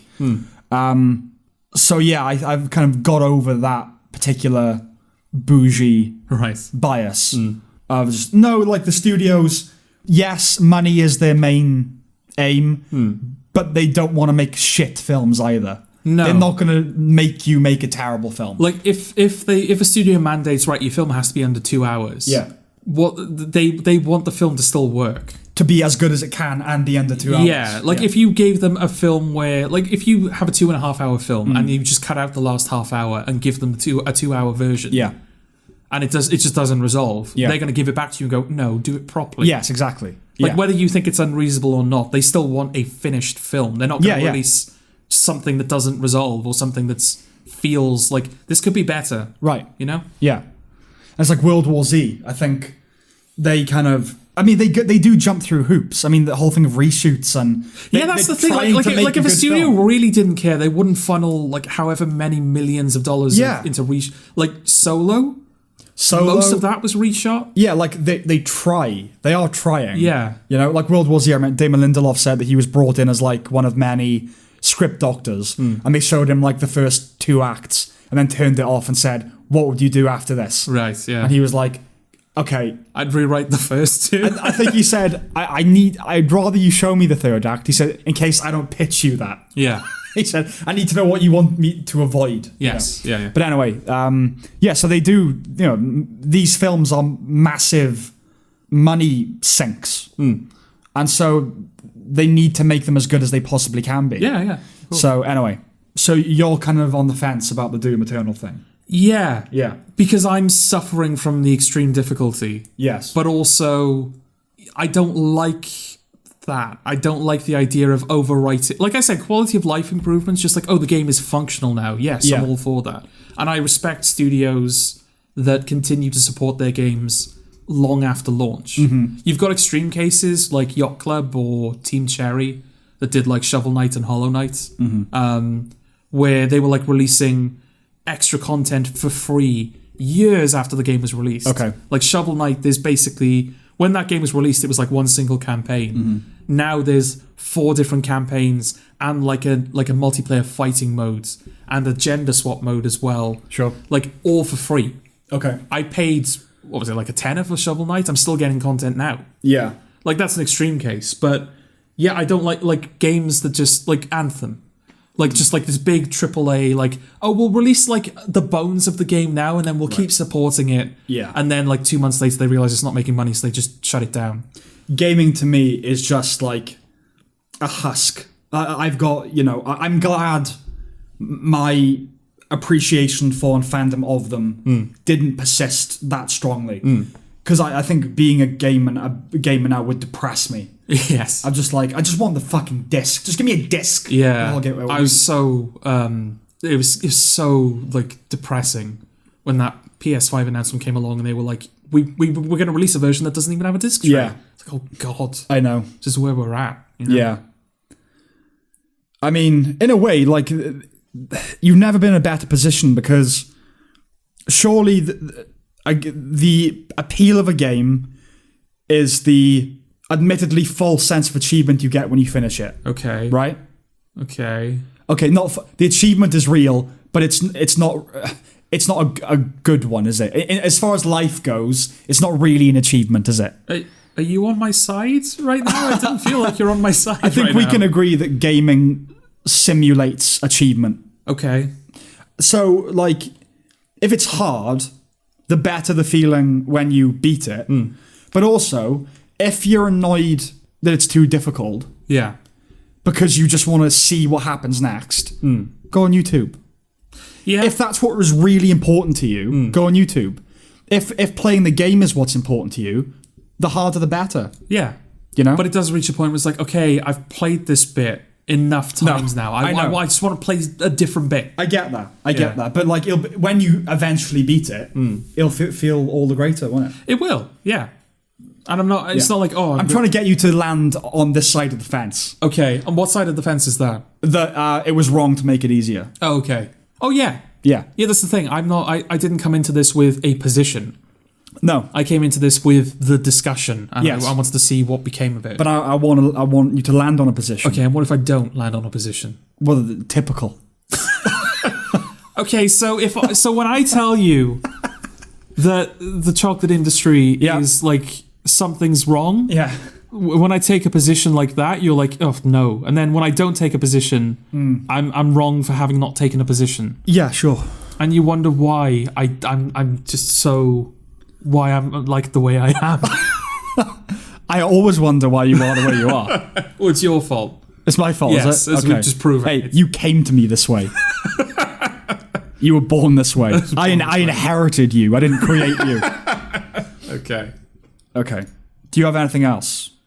I have another question. Go. Okay. What implication does a roller coaster inside of a maze carry? Just let that silence hang. What implication does a roller coaster inside of a maze carry? Yes. As always, give me context. No. No. What implication does it carry? Yes. That I'm in a theme park. No. What do you mean, what implication? I don't even know how to begin answering your question. Okay. What implication? In what sense? There is a song. Yeah. I think it's Tsunami by Tiny Temper, or Tiny Temper features, like, he's like the featuring artist or something. Right. It's one of those songs you always hear in nightclubs. Right. What's it go like? Oh, right. Yeah. Yeah, that one. The one that drops. Yeah, that one. Yeah. Okay. One of the lyrics, a lyric that's always stood out to me. Right. Not because it has lyrics. Yeah. Okay. Yeah. Not that bit. Yeah. Like the bit leading up to it has lyrics. And it's not a guy going do do do do do do. The bit that everybody knows doesn't have lyrics. Yes. But the bit before that does. Okay. And one of the lyrics is, "My life is a roller coaster inside of a maze." Yeah, that makes sense. How does it make sense? I mean, it's not a brilliant lyric, but it makes sense. How does it make sense? Well, my life is a roller coaster. That's self-explanatory. Yeah. Inside of a maze, that like he's just conflating two different. Like, my life is like I'm inside a maze. Like I don't know where I'm going. I'll like how to get out, that sort of thing. Right. A roller coaster. It'd be like saying a desert inside a sun inside a supernova. You're just like throwing everything you've got at it, basically. Well, no, because desert, sun, supernova, they have a common theme. Don't. Yeah, but roller coaster and maze have a similar theme. What is their theme? Well, roller coaster it's mental. Yeah. Like ups and downs it goes in every all direction. Around. Yeah. And a maze is you don't know what direction you're going in, which is similar to a roller coaster. Okay. Do you disagree with that? I don't know. I'm not seeing it. Well, on a roller coaster, it's throwing you in every which direction, isn't it? Yeah. And in a maze, you're going in every which direction. No, but like with a maze, it's less frantic. Yeah. But it's the same principle. It's less frantic, and you have more agency in a maze. Like only so much, because there's only certain paths you can go down. Yes. But you have no agency over a roller coaster. No. But I'm not, like I say, I'm not saying it's a good lyric. No. But I know what his intent is. Okay, I didn't. Okay. I still don't quite know. Well, I still don't feel like those two. No, they don't. But like, I'm not gonna prove that it's logically consistent with you. Okay. Because yes, being on a roller coaster, though you choose to get on one, when you're on it, you have no control. Yeah. A maze, I mean, you can control which direction you go, but not really. I mean, you're still kind of trapped inside something. Yes. But yeah, they don't kind of mesh really. It doesn't. A roller coaster inside a maze, I just picture like a roller coaster inside. Yeah, you're on a roller coaster, and then like what, you get off and then go in the maze. Yeah, it's a bad lyric. Yeah, but I think that is his intent. Okay, yeah, I don't know if I like that. It's not good. No, it's not good. It's terrible. No. Yeah, but would you agree at least that was probably the intent? That his life has ups and downs, but he's also trapped. It's all just about like not knowing where you're going. It's mental. It's okay. I'm lost. My life is a mystery. I don't know where I'm going. I don't know what I'm doing. Right. That's the point, isn't it? Is there? What else could it possibly be? Well, that's why I asked you. Well, I just answered. Okay. All right. Do you agree or do you disagree? I don't know. Okay. I just don't know what else you think it could mean. Well, I didn't know. Really? You had no instinct, no intuition about what that might mean? Well, like a roller coaster. Well, you know what? They're fundamentally different experiences. But if I said my life is a roller coaster, you would know what it meant. Yes. And if I said my life is like being in a maze, you would know what that meant. Yes. He's just tried to blend the two. Ineffectively. Yeah, not successfully. No, but we're not going to Tiny Temper for lyrics, are we? No. Well, clearly we are, because that lyric has always stuck with me for some reason. Okay, well, it's effective then. I suppose. Yeah, I mean, it doesn't make but lyrics don't have to make sense anyway, do they? Don't they? No. Why not? Why does poetry have to make sense? Is that why? What? Is that why they don't have to make sense? What? Because they're poetry. I'm not saying that's why they... I mean, they are poetry, aren't they? Yeah. But... Yeah, lyricism is poetry. Yeah. Yeah. But it's not like, and that's why, because poems are by definition nonsensical. I just don't know that something that's based on rhythm needs to make logical sense. Okay. Most lyrics probably don't make logical sense. Right? Do you disagree? I really don't. I'm just sort of... I'm like a roller coaster inside a maze. Okay. I'm kind of lost during this conversation. Why? I don't know. It's so simple. Why is it so simple? What are you lost with? I don't know. I'm just lost. I'm like, I don't really know what. Right, you asked me what did that lyric imply? Yeah. I've answered what I think it implies. That it's just a bad metaphor for like life being confusing. Okay. Like being in a maze and like being on a roller coaster. Okay. Mental, no control, that sort of thing. But is one inside the other? So it's like, are those experiences... Is it in a maze or and a maze? Inside of a maze. What's the exact lyric? My life is a roller coaster inside of a maze. Inside of a maze. Yes. Okay, right. So like, when he gets through the maze, does he end up... Like, he goes on the roller coaster and then, yes, he's flung out into this maze? Like, you're thinking too much about it. Or are those experiences supposed to be... Is it the same experience? Like, is the roller coaster traveling through the maze? It's just hyperbole to communicate the one idea, isn't it? It's like what Churchill said about the Soviet Union. You know, it's a mystery inside of an enigma wrapped in a riddle or whatever it is. Right. That makes no sense. Yeah. But you get the point. It's secret. It's secretive. His point is... There are secrets wrapped in secrets wrapped in... Yeah, like... Again, a theme. Well, there is a theme. It's a loose theme, but there is a theme. What's the theme? Of not knowing where you're going. Of being confused. Your life being confusing. Okay. No. No? It's interesting. I don't accept it. Why? What else could it possibly mean? I'm not saying I don't accept your that's hypothesis. What you just said. Okay. I don't accept the lyric. Again... You do this all the time. What have I done now? You're arguing with me about a separate point, a point that I've already conceded. Okay. I'm not saying it's a good lyric. No, but that's what I meant. At the end, I sort of shifted to I don't accept it. The lyric, I don't accept. What do you mean though by what you don't accept? You don't accept that it's a good lyric. Yeah, I don't like it as a lyric. I agree. Okay, we are in agreement. And it can't be too effective because it took you now to explain it to me rather than. Well, it was effective. I mean, right? There's a different. Is it good? Is it thematically... Are you drawing me a diagram? No, I'm not. No, I'm just like... Yeah, right. Is it good? Is it logically, thematically consistent? Yeah. Do I know its intent? Okay. The song Happy. if you feel like a room without a roof. Yeah. Makes no fucking sense. Okay. That doesn't even communicate anything to me. Right. I don't know what feeling like a room without a roof doesn't mean anything. Incomplete?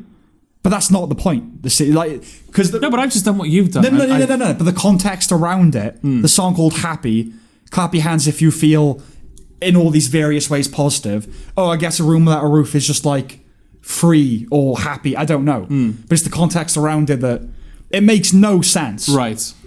And it's ineffective on its own. Okay. Surrounded by everything else, it is effective. Right. At least in terms of me understanding what it means. Okay. The lyric you've just presented to me is a bad lyric. It's effective to me because I pretty much instantly knew the intent, at least in my opinion. Right. Okay. I think I know exactly what he means by that. In your opinion? Well, of course, I can't know. He's not here to ask. But I'm pretty confident that I know exactly what he means by it. Okay. And I knew it instantly. Okay. So that's why I'm finding it difficult to bridge the gap because you got nothing from it. No. My life is a roller coaster inside a maze. That's self-evident. It's the fact that the metaphor is not... Yeah, it's a bad metaphor. Yeah. Yeah, it's a bad metaphor. But it's still clear what it means. I accept, okay, you say that's the meaning. I'm willing to accept that that's the meaning, but the metaphor is still too clumsy for me. I can't, but you knew its intent, though. But you didn't know its intent. No. That's the interesting thing about this. Is it? Yeah. Could you ever read something and you go, right, it's clear what they were going for, but, it makes no sense. Okay. You get that all the time, right? Yeah. This is an example of that, surely. Right, but it's badly done.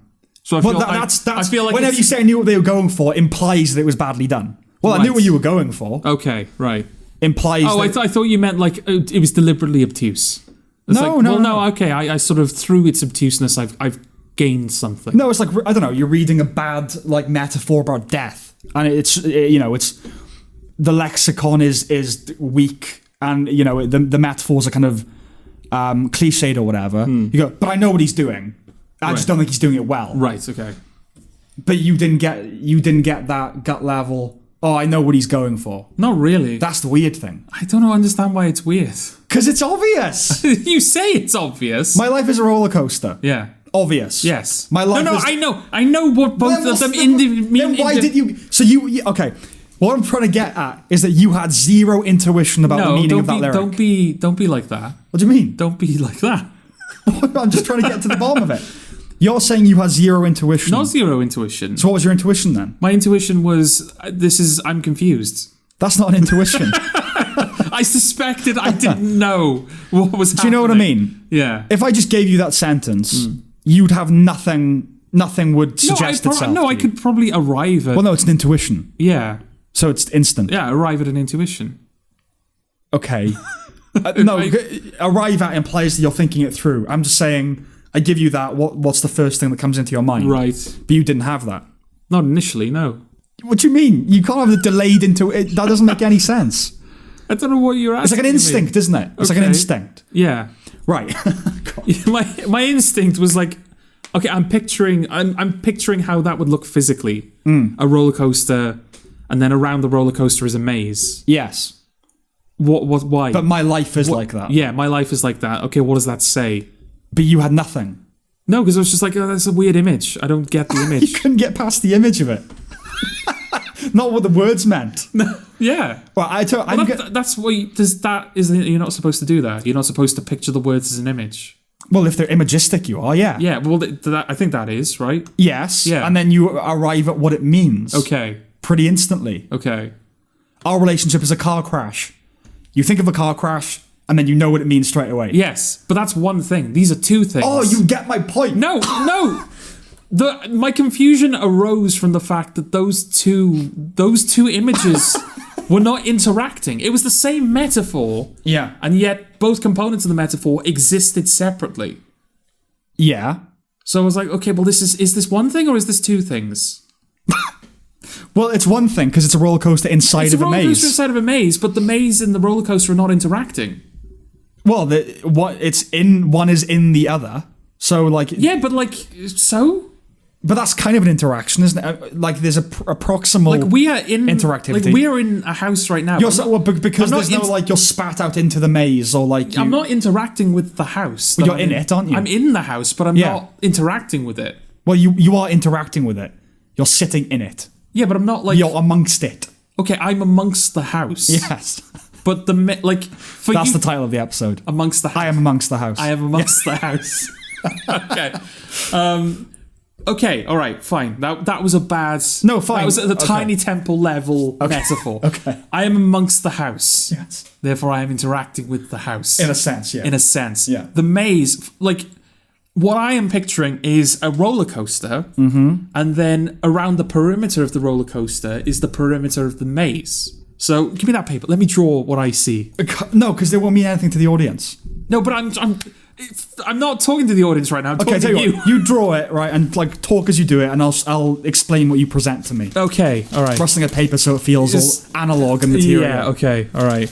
So we've got a roller coaster, right? Right. What does a roller coaster look like? How do you draw a bird's eye view of a roller coaster? A bird's eye view? Yeah. Oh god, I don't know. Just draw like Nessie. You like Nessie's humps sort of thing. Right. Okay. I'll sort of draw like there's a loop. There's a loop. And oh god, acid. It does that. I don't know. That looks like a race course. That doesn't look like. It looks like an E from where I'm sitting. Okay. Well, it's not. It's a roller coaster. Okay. So that's a roller coaster, right? That's a roller coaster. There's the little X where the roller coaster's supposed to be. Yes. Around this roller coaster. Yeah. Is the perimeter of a maze. Yeah. Right? I'll leave an opening in the maze because that's what a maze is. Yes. And then the maze sort of begins. Right. And then it continues. I'm not going to draw like a proper maze. Oh, hang on. You said it was the perimeter of the maze. Like you mean the perimeter of the inner, of the circle inside. Yeah. The center circle. So, like, imagine you're on the outside of a maze, right? Yeah. You go in, you enter the maze. Yeah. And then you're in the maze, right? And you continue being in the maze until you've reached the center of the maze. Yeah. And then you're out of the maze. And now that you're out of the maze... okay. So you're... Like, well, that's an interesting... are you out of the maze when you're in the center of a maze? Yeah, because you're no longer... Like, you're technically in still... Like, you're in the heart of the maze, the eye of the storm. You're geographically inside the maze, but you're conceptually out of it. Geographically, you're as in the maze as you can get. But conceptually you are... As soon as you... That's interesting, isn't it? The further you get into a maze, the less you're in one. Yeah. Guys... Sit down. We gotta write that down. Yeah. That's quite brilliant. That I don't know if it goes anywhere, but it means nothing. No, but that feels like it's something really wise. Yeah. Like the further you go into a maze, it's almost like the night is darkest just before the dawn. Yeah. The furthest you go into evil, the closer you are to emerging good or something. Do you know what I mean? Okay, carry on. No, I feel like we've peaked, honestly. That was the peak. Okay. But we gotta finish this. We have to, for the sake of sanity, we have to try and reach a conclusion. Okay, yeah. So... The further you get into a maze, the less you're in one. Sam! Sorry, go on. Okay, so I'm here, right? I'm on the outer perimeter of the maze. Yeah. I'm going to go in this maze now. Yes. So I do that. I go into the maze. I can't complete it sincerely because I haven't done it properly. Right. But...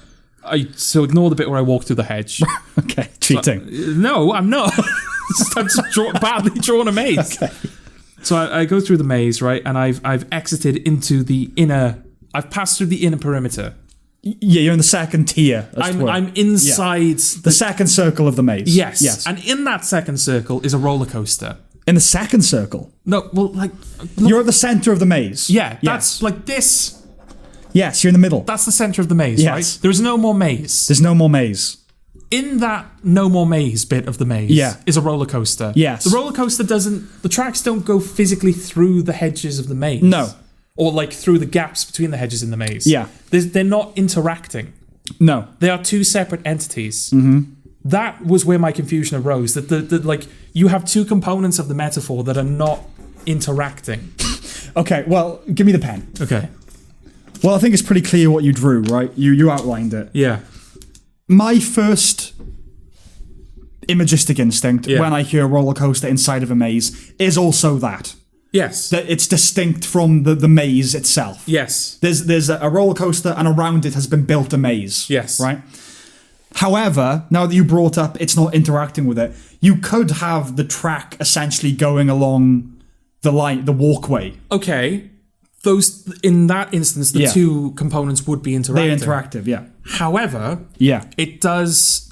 The roller coaster is taking precedent because when you're on a roller coaster, you're on a set track. Yes, the maze is irrelevant. Yeah. Like at that point. The maze is still decoration. Yes. In fact, it's just decoration at that point. Yeah. Because like you can't choose which direction you go. You're stuck on that roller coaster. Yeah. Or if you're like walking through the maze, you have to be very careful of the roller coaster that's like hurtling towards you. Yeah, again, my first instinct was it's at the center of the maze. Yeah. And there's it doesn't logically work because there's no symbiotic relationship, right? Which for a metaphor to work, it never worked. It doesn't work really in either instance, I don't think. But that was my first instinct. Right. Now that we're talking about the tracks running along the walkway, my instinct is that that's probably what he meant you to envision. Right? I see.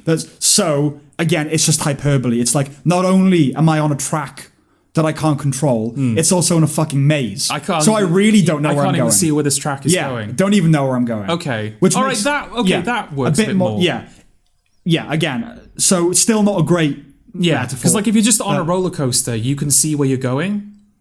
Yeah, generally, yeah. But like if you're in a maze, like that path is obscured. So not only is this a fucking up and down and all around affair, God knows where I'm even going to end up. Right, yeah. Still in a maze probably, but who knows for how long. Right, yeah. So it's just hyperbolic. Okay. Isn't it? But yeah, so that's what it is. It's like not only am I on a roller coaster, it's also in a maze. Right. That's inside a prison.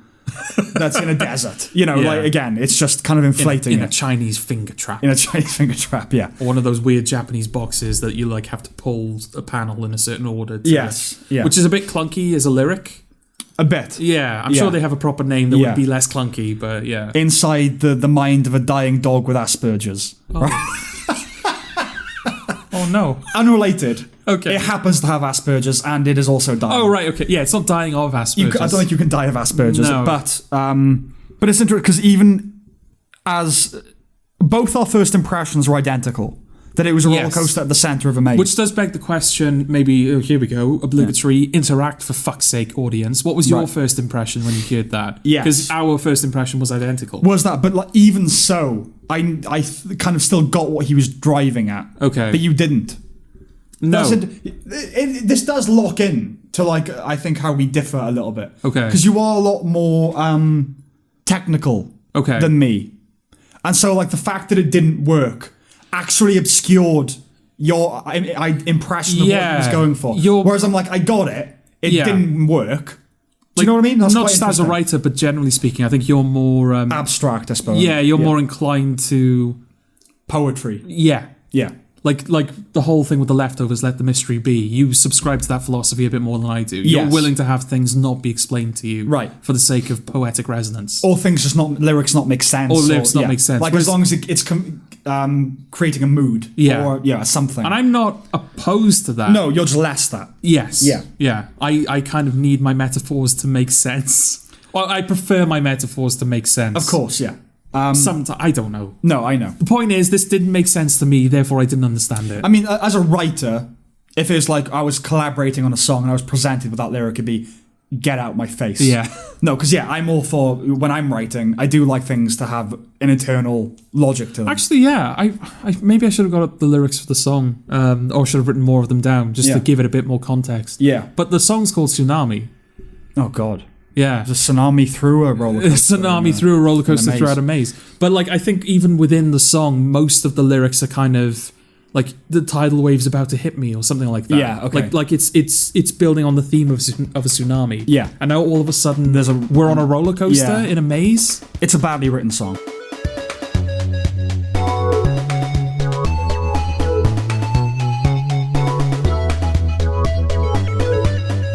Do you have another question, or are you out of questions? Oh yeah, should I have another question? Do you have another question? I don't. Should I? No, not necessarily. Oh, okay. All right. Okay, what should we move on to? Should we do... should we talk about Ta-Nehisi coats again? Oh, what's he done now? Well, he wrote a Captain America comic. Oh yeah, he did. That essentially depicted Jordan Peterson as Red Skull. Yes. Yes. Jordan Peterson himself is aware of this. He is, yeah. What's the name of the video? Is it Christopher something? Who now? Chris. There's like a Williamson? Jordan Peterson. Yeah, Williamson. Chris Williamson. Yeah, Jordan Peterson reacts to Red Skull. Yeah. Where he asks him the question directly, and he's like, "Yeah, I'm aware of it. Yeah. I've had a bit of fun with it," which is nice that he's he's clearly shocked by it. He says as much. He's like, "I couldn't believe it's actually unbelievable." Yeah, I could not believe what I was seeing. Not just that someone. It's not a direct quote from him now, but like not just that someone conceived this, but the fact that it happened. Yeah. Like people allowed this to happen. Yes. But he's like a fan of his created like merchandise, which they're now selling. Yeah. And it's like the Hail Hydra logo, but it's a lobster. Hail Lobster. Hail Was Lobster. it like clean your room, behave Clean yourself? your room. It might just be clean your room, Hail Lobster. Hail Lobster, yeah. Or don't be mean or something. Yeah, something really basic. And virtuous. But like all of the proceeds are going to charity. And like I think he's been like poking fun at Marvel on Twitter a little bit, or just like, you know. Oh yeah, he's like, he's owning it. Yeah, I guess he's owning that supervillain, which is nice. Yeah, you know, I hope that. Well, it's good that he's healthy minded enough now to have a laugh about it. Yeah, that this isn't just like fuel for the fire. That is the hell that he's been going through over this past while now. We should probably explain. Again, if listeners don't know who any of these people are, go on. I mean that is a possibility. Yeah. That's it. For the people who listen to us, probably not. But Ta-Nehisi Coates, we brought him up before. He's a black writer for The Atlantic, and he's written a Black Panther comic, or comics, and the new series of Watchmen was essentially inspired by his writings. He's now writing a new Superman film, and he is a very woke lefty who said that he smoked, when 9/11 happened, he smoked pot on his apartment roof and watched with indifference as the towers burned. He's that guy. And then Jordan Peterson is a Canadian clinical psychologist who, you'll know who Jordan Peterson is, but if you haven't listened to him or know his thing, he basically just talks about chaos and order a lot, and about self-determination and kind of finding meaning in life and contributing to the world. That's kind of his thing. He's sort of like a self-help guru of the utmost caliber. 12 Rules for Life. Yeah, he wrote a book called 12 Rules for Life. Yeah. And which is sort of... Which is what's, Yeah, they play on that in the comic. There's one of the panels that are used as kind of like the poster. Yeah. This is what we mean. It's Red Skull on like the internet. Yeah. I didn't realise... I've got no idea, because I don't know any... I know very little about comics. Yeah, same. And I know nothing about Captain America. Yeah. I thought Red Skull was a villain in the 1940s. I didn't realise he also shows up in the modern day. I don't know. I mean, I guess I assume that because he is the main Captain America villain. Yeah. I guess they just recontextualize the characters. Yeah. And obviously that's what they've done now. Yeah. Like, because the modern Nazi is Jordan Peterson, yeah. apparently. Yeah. And on the screen it says 10 rules for life. Yes. Which you said was infuriating. That's the most annoying thing, because it's the cowardice of it. Yeah. It's just like, because they probably could get sued if they did 12 If they said 12 rules for life, then they could be done for libel. Yeah. And Jordan Peterson could go, this is clearly modelled after me. But because they used 10 instead of 12... The intent is there, but they can get away with plausible deniability. Yes. It's like, oh, do you also have a book? It's such cowardice. Well, you say 12 and we say 10, so they can't be the same thing. Yeah, and underneath that is chaos and order. Yeah. I think. And then underneath that is the feminist trap. And underneath that is...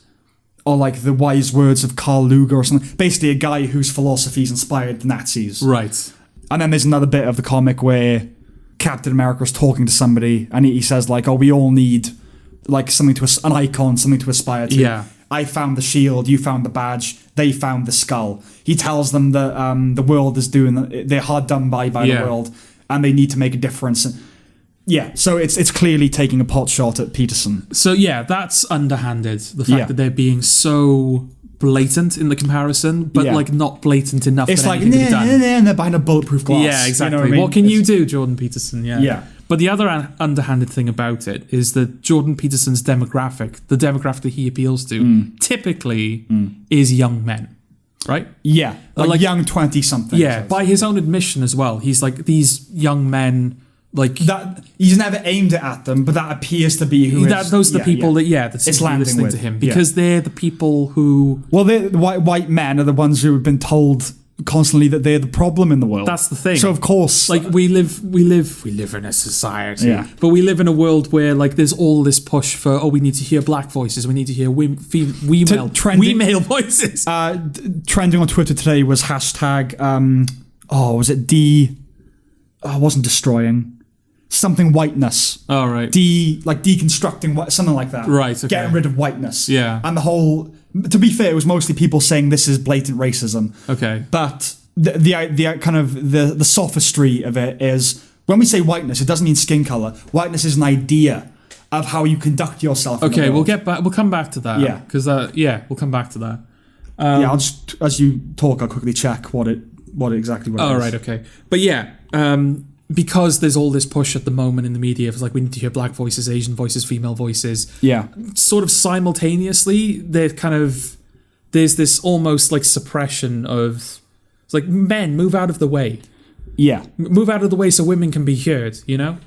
Yes. So as a result, because a lot of young 20-something men feel like their voices are not being heard, and because they feel like everything that they like is being what's the word, like co-opted, not co-opted, what like repurposed and stuff. Like for example, if you were like a nerdy guy in your 20s or your 30s, like Doctor Who, it's like the female Doctor with all of this, like, you know, yes, all of these messages that they're throwing in. Well, it's been claimed by an ideology. Yeah, Star Wars has done it. Star Trek did it a little bit as well. I think like all of these like primary fandoms that are like predominantly occupied by young men or middle-aged men are all starting to turn towards feminism and infected. Sure, we'll use that word.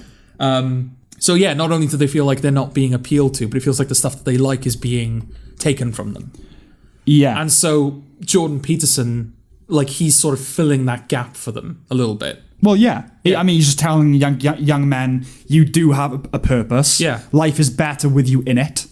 And you need to make the best of yourself and the world. Like but because the thing, whenever he talks about this in interviews, he always breaks down. Because he says, I can't believe that they've never been told this. Like, no one has ever said this to them. So that's what it is, right? That's what it is.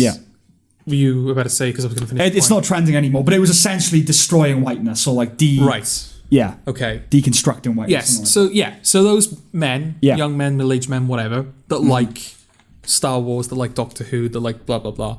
Those people... And Gamergate. Like, that was the first big... Gamergate as well. You know? Those people also, stereotypically, because I don't personally, but stereotypically... They like comic books. They read comic books. They read probably this Captain America comic book. So it's almost as if they're attacking what they perceive to be the like Jordan Peterson's fan base. It's like, oh, you know that guy that you like that tells you that everything's okay and you're actually wanted? You know he's actually a Nazi, right?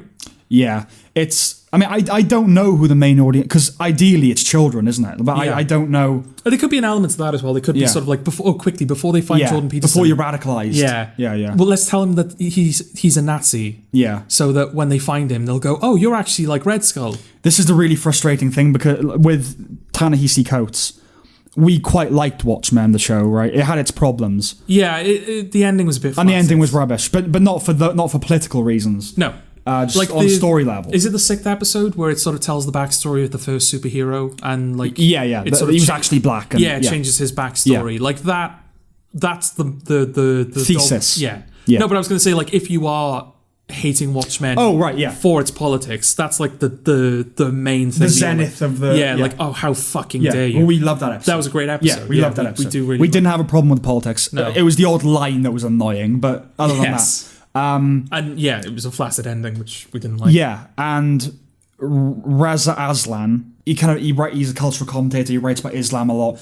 He's famous for a debate with Sam Harris where he said, see, I talk about these things because I have an expertise in these things, and it isn't like a cocky sort of shut the fuck up kind of thing. And he was an advisor on The Leftovers, another Damon Lindelof thing. And I really love both those shows, but I fucking hate the people that that kind of were in the DNA of it. You know? But it's weird because the counterculture, comic books, all that got appropriated as culture, like the dominant culture, and now that has been infected with the wokeness. Yes. It must be so annoying. Yeah. If you're a really hardcore gamer or everything being systematically taken from you. Yeah. And like there are examples of, some do it better than others. Mm-hmm. But like Star Wars was like mishandled quite badly. Yeah. Doctor Who has been mishandled. Like Doctor Who was not in a great place anyway. No. But that's been mishandled terribly. Yeah. So it's not just like it's sort of like like you're associating like, oh, the fact that this franchise is now female led or female dominated. Yeah. The problem is those stories aren't good. So even if you're politically aligned, even if you're okay with like introducing women into those properties, the fact that the material is shit, you're associating the fact that it's shit and the fact that it's female led. Yeah. See, the thing, like, we would squarely be placed in the camp of the comic book readers and the geeks and the nerds and all that. Yeah. And, I often poke fun at fanboys and, I do have a dislike for that level of, obsession with it. Because as much as I love films and all that, I don't have that gear in me. I don't become obsessed with things in that way. Yeah. And they're fun to poke fun at and gamers and all that. It is fun. And there is an unhealthy dimension to some elements of all that stuff. It can be, yeah. But if it comes to, do you side with all the freaks and the geeks and the feminists? Yeah. I will stand at the front of that geek army to take those harpies down. No one can hurt them but me. Exactly. Yeah. Well, no, because here's the thing. It's well-meaning, good-spirited ribbing. Okay. I don't hate these people. I like to prod fun at them. Right. Partly because I see myself in them a bit. You know what I mean? Yeah. Like, I know I could be like that. Yeah. But they hate them. Yes. The feminists, all that lot. Yeah. They hate these people. Like, not just like, oh, we don't like you. It's like, you are the source of all my misery. Yeah. And it must be so fucking annoying that the people who hate you are now in charge of your content. Yeah. Oh, it's just infuriating. Yeah. I'm really glad that nothing I love has been taken in that way, Yeah. Because I guess I'm not a genre guy, so I don't really... No. What would be like a thing that... Like, something they could take from you? Not trying to give them ideas or anything, but... I don't know, because, again, I'm not a genre... superhero stuff, sci-fi, fantasy. There are individual bits of content that I enjoy, but I like dramas, so there's there are obviously a lot of dramas with that stuff in it, but I don't really know how you could feminize Breaking Bad. I was going to say they're not going to do like an all-female reboot of Mystic River. Yeah, exactly. You know what I mean? Like, okay, why? Yeah. Like, what are you trying to appeal to here? Yeah, there's nothing I like that much. I suppose if they did like an Only Fools and Horses reboot where they were criticizing what it used to be. What Del Boy. That would wind me up. Yeah. That would wind me up. But, touch wood, it hasn't happened yet. Yeah, exactly. But yeah, so it's kind of... The thing that I don't like about it is the underhandedness of it. Talking about like people don't agree with Jordan Peterson. Okay, like that's natural given the field that he's occupying at the moment. Yeah. It's the fact that... Don't be a fucking pussy about it. Yeah, it's the fact that they're being so blatant while also... making sure that they can't be we have plausible deniability. Yes. And it's the fact that it seems to be, I don't know whether this was intentional or not, but it's almost like they're targeting A, his actual audience, and B, his like potential audience. Well, yeah. Like men who would grow into Jordan Peterson fans. It feels like these comics all these comics appeal to them, so let's get them while they're young. Well, that's the thing. I don't know what the ideology, if you like, of the comic book reading demographic is. Like with gaming, Gamergate clearly revealed that gamers don't do that shit. Yes. Even though that is a strand in gaming, the feminist trans games and all that. Generally, gamers are just kind of like, they're trolly and they're like, fuck that. Yeah. Like, in a way, old-fashioned conservative. But... I don't know what that is for comic books. In other words, like, I don't know whether that now is the only people who read comic books are wokies who just don't like making Spider-Man Latino and making Captain America a woman, and not Thor a woman rather. Captain America's gay, isn't he? Yeah, because that's the thing. They've been doing this for a while. There have been like, Thor is a woman now, Captain America's gay now, Spider-Man's Latino now. Like that's been going on for years. Yeah. So I don't know if like people who read comic books have just become desensitized to that, or whether they're still trying to fight the good fight, as it were. Yeah, and they're just losing. I don't know. Who reads comic? I think I met one person in my life who reads comic books. I really don't know. Like they're not a thing, really, are they? Well, like in terms of like a collector's item, I can see that. Like, you sort of old comic books. Yeah, like you keep reading the collection. Yeah. But in terms of someone who keeps up, like I mean, gaming is an expensive hobby, but like comic books, that racks up as well, doesn't it? Yeah, it takes up space, and I don't know. But it is everywhere. I mean, I just think the basic foundations of things they're the things that are gonna crumble next. Yeah, because like when I go on Google, right? If I Google, can you change your gender? What I want Google to tell me is no. Like I'm all for balance. I don't want it saying no when it's fucking stupid. Like it could say, I've written down an example for myself. There are those that view transgenderism as the next civil rights frontier, and like no judgment or anything, just very objectively explaining what it is. But if I Google, can you change your gender? I want it to tell me no. You can't actually change your gender. If you Google, can you change your gender? It will not say that. No. Maybe somewhere buried in there. But most is, how can we help you begin your gender reassignment process? Right. So I don't want that from Google. Right. I want my encyclopedia to tell me the facts. See, I really don't know what it means. Like, when, like, the fact that, like, you Google. No, you're not Googling Google, you're Googling... Google. I think the internet explodes if you do that, doesn't it? Yes. Divide by zero, Google. The fact that Google is, like... It starts by saying, like, how can we assist you on your journey? I don't know whether that's saying that, like, this is bigger than we think it is. Because our thoughts have always been that, like, there's the people who are on the opposite side of the political spectrum to this who don't like it. And then you've got the people who are on that side and they do like it. But in between is the silent majority who really don't care and just want everybody to just calm down and just have a cup of tea and let's just get back to doing things that we like and stop, acting as though everyone is a villain. Yeah, that's what we are. We are just the unsilent majority. Yes. That's what we are. Yeah. But the fact that Google is sort of like skewing towards like, oh yeah, of course, changing your gender. Yeah, of course, let's do that. That's how it works though. But is it just because they're louder? Or is it because there's more of them than we realise? I don't think there's... No, I mean, it's engineered. I think it's a socially engineered. Okay. I think it's... Obviously, you hear the loudest people, the loudest voices, and that creates the impression of a false majority. Okay. I don't think most black people support Black Lives Matter. But you won't hear many saying that. You won't hear their voices. No. Yeah. I genuinely think that. I think if you did a poll, they did. It was like 60%. They asked 60... Not 60%. They asked 60%. They asked black Americans, is racism holding you back? Or something like that. And 60% said no. Right. And that is a majority. Yeah. Even if 40 is still pretty high, like unfortunately high. Yeah. 60 is still a majority that don't think. Yeah. So, you just don't hear those people. That's all. I do feel bad for them. I don't mean for that to sound condescending. I don't know if that sounds condescending. No, I do as well. Like I said, we do. I guess it just depends how thin-skinned you are. But I would be annoyed if my skin color was expected to connote a whole set of beliefs. Yeah. That is racism, isn't it? Yeah, definitely. And like, I think we said around about the time of the election, like all of the people, all of the Latino people, and all of the black people who voted for Trump. Yeah. They just don't seem to exist in the eyes of the media or the eyes of the left. No.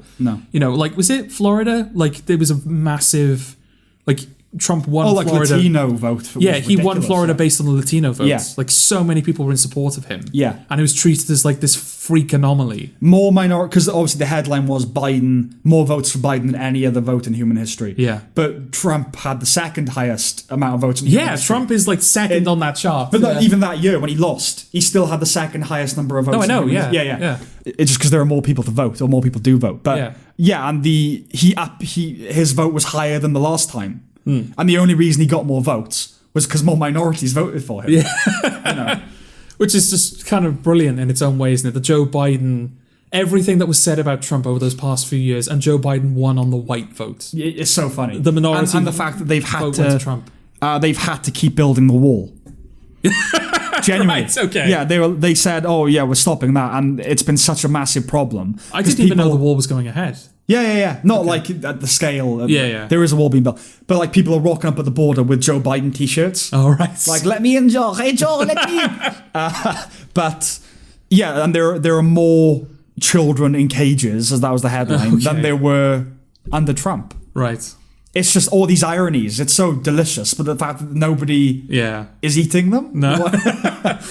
Yeah. Anyway, that's, I guess, the cultural rant of the fortnight. Yeah, that's kind of annoying. Again, just stop but I'm happy that Peterson is taking it in good spirits. Yeah, and his daughter as well. It's horrible that they keep having to be subject to this. Mm-hmm. But as he said himself, that like so long as he behaves himself, quote unquote, the narrative always flips in his favor. Well, yeah, I mean, there was that great. I think in maybe kind of someone had edited together a clip of him talking about the Red Skull thing. And they ended with him on the Joe Rogan podcast saying, I found a way to monetize leftists. Yeah. You know, sure. Yeah, They made him a millionaire. Yeah, you know? Exactly, yeah. But yeah, like so long as he sort of shows that he's not the Nazi that they claim he is, people get who the villain is, you know? Yeah. Isn't that amazing? Yeah. But like, as in like when 1945... almost only 80 years after World War II, that we can throw Nazi around with such abandon. Yeah. But that's the idea, is that Nazi meant something once. Very specific If thing, it called, no, just like as an insult. Oh, like yeah. If you called somebody a Nazi, that carried like heavy implications. Now it doesn't mean anything. I don't know whether my bias is to kind of always be reticent, but I feel like I'd have to talk with someone for a long time before getting to the point where I go, I think you might be a Nazi. Yeah. You know, like, they were walking around saying Heil Hitler. Like, oh, that's pretty obvious. Yeah. But otherwise, like, I'd have to really examine what they thought. Like, is any of this trolling or, like, being alt-righty kind exactly, yeah. to actually level, you know? But no, you don't even have to do that now. You just have to say something. Yeah. Anything. Yeah. It feels like you just have to say anything and it's wrong. I want to just throw one, it's completely unrelated, but one bit of lining into this cloud, silver lining. I think it was the Satellite Awards recently. All the nominations came out, and I said this to you, but I just want to share it with the audience as well. A bit of optimism. An actress called Erin Moriarty was nominated for The Boys in the category of Best Young Performer. Okay. And she's 26. Oh, so that made me feel like, I still have time. Yay! I still have time to do things. Remember when, because you and I have like had a writing partnership for quite a while. Like we met in secondary school, didn't we? Mm-hmm. Like sort of like just over halfway through. Yeah. And then it wasn't long for when we were like 15, 16. Yeah, and it wasn't long for like, we have mutual interests. And, let's maybe make this a thing. Mm-hmm. Do you remember we were talking about like going to university and we were like, I don't even know if it's worth going to uni because we might have to leave. Yeah. Because our scripts are so good that we'll just be getting jobs left, right, and I remember writing in a notepad, I guess that must have been 14, something like that. Yeah. Like all my films and their release dates. And they were like 6 films. Yeah. And like 2 or 3 years apart or something. And I think I've passed the last one on the list. Right. I don't think it ever got to 2021. Okay. It was like 2014, this film, 2016, this film. I don't think it ever got to, I never looked that far ahead. No. Yeah. It's funny how that works. Like when I was younger than that, friend I had at the time, we were both, it was sort of around the time I got into Sonic the Hedgehog. We were both huge fans. Mm-hmm. We were like, we'd like to make a game like that. Like, we'll make our own Sonic game. Maybe we could pitch it to Sega. You know, just no understanding of how anything works. And is it pronounced Sega? Sega. Okay. It's a not a palindrome. It's shortened. It's a short. Oh, it's like blah blah Sega. Sensational Games. It stands for Sega. Sensational Games. Yeah. SEGA. Sensational Games. So why is it Sega? Because sensational SE Games GA. But sensational is s, not z. No, SE. Yeah. Se. Okay. Sega. No. You've always said Sega. Yeah. And I just assumed that's like how you like Barcelona, like that's how you're supposed to pronounce it. Right. Okay. But is it, or is it Sega? I don't know. Okay. All right. Yeah. Maybe. Doesn't matter. You've said it so consistently. I just assumed I've been getting it wrong. Okay. Okay. Oh, I don't know. Okay. I say Sega. Say it again. Sega. One more time. Sega. Sega. Or Sega. Sega. Sure, it's Sega. What are you saying? Are you saying like with a Z or with an S? Well, it's with an S, isn't it? But I don't know how the pronunciation comes across. It's coming across to me as Sega. Like Sega. Zoom, zebra, Sega. Right, okay. Sega. One more time? Sega. I don't know whether it's just me. It does sound like a Z. Okay. Sega? Sega. Yes. Say that again. Sega. Just carry on. I can't do it. I don't even know what the point was. Oh yeah, I did for fun. I did the cover art. I did like cover art for the game, and it was going to come out on the PS2. Okay, and that was like at the time, even with my like stupid kid brain that didn't understand anything, that felt like a reasonable estimate. Yeah, they're like, oh yeah, of course it'll come out on the PS2, and now PS5 we're on and all sorts. Yeah. So yes, that's a good thing that we're still technically young. Yes, technically considered that is to be nice. Young. Very briefly come back to whiteness. Yes. Destroy whiteness. I'm not sure if this is a conversation we've had on the podcast or off the podcast, so apologies if we're sort of covering similar ground. We do that a lot, it doesn't matter. Yeah, sorry, genuinely, sorry. Yeah. It's hard. It is hard. Even only recording every 2 weeks is hard to think of new things. But to be fair, every podcast or radio show I listen to, they even tell the same anecdotes after a while. Yeah. Because it's just like, you forget. You do forget. If you listen to like the Ricky Gervais podcast, they tell the same anecdote 3 or 4 times. I didn't forget, like, have I told this on the air? I'll just do it anyway. Yeah. So, no, I'm not apologising. Okay, oh, sorry. You can apologise if you want. Okay, I just did. Oh, okay. Thank you. Go on, carry on. Why do you say thank you? I don't know. Anyway, whiteness. Yeah. What does that mean? Whiteness. Destroy whiteness. What does that mean? What is whiteness? To me or to them? I just suppose both. Well, there's no such thing as whiteness, is it? No. Like, whiteness can only apply to, like, if someone's an albino, or albino, however you're supposed to say it, the whiteness of his face. Like, just the sheer hue. Yeah. Like, how light is the paleness white? Of, yeah. Other than that, nothing, right? Whiteness is not an attribute. No. You can't be...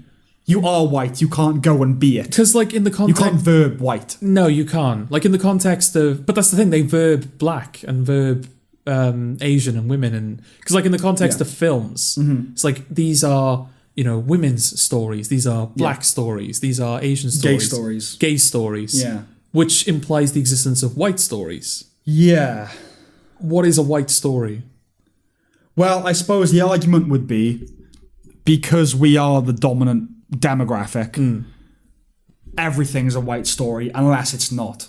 Yeah, the default is... Yeah. A film is by default a white story. Yeah, and then if it's Moonlight, it's a black story, and if it's Brokeback Mountain, it's a gay story, and you know. Right. But we were talking about this because Wentworth Miller said... This is what we're leading up to, yeah. Wentworth Miller said, I don't know how long ago. I think last year. Oh, last year.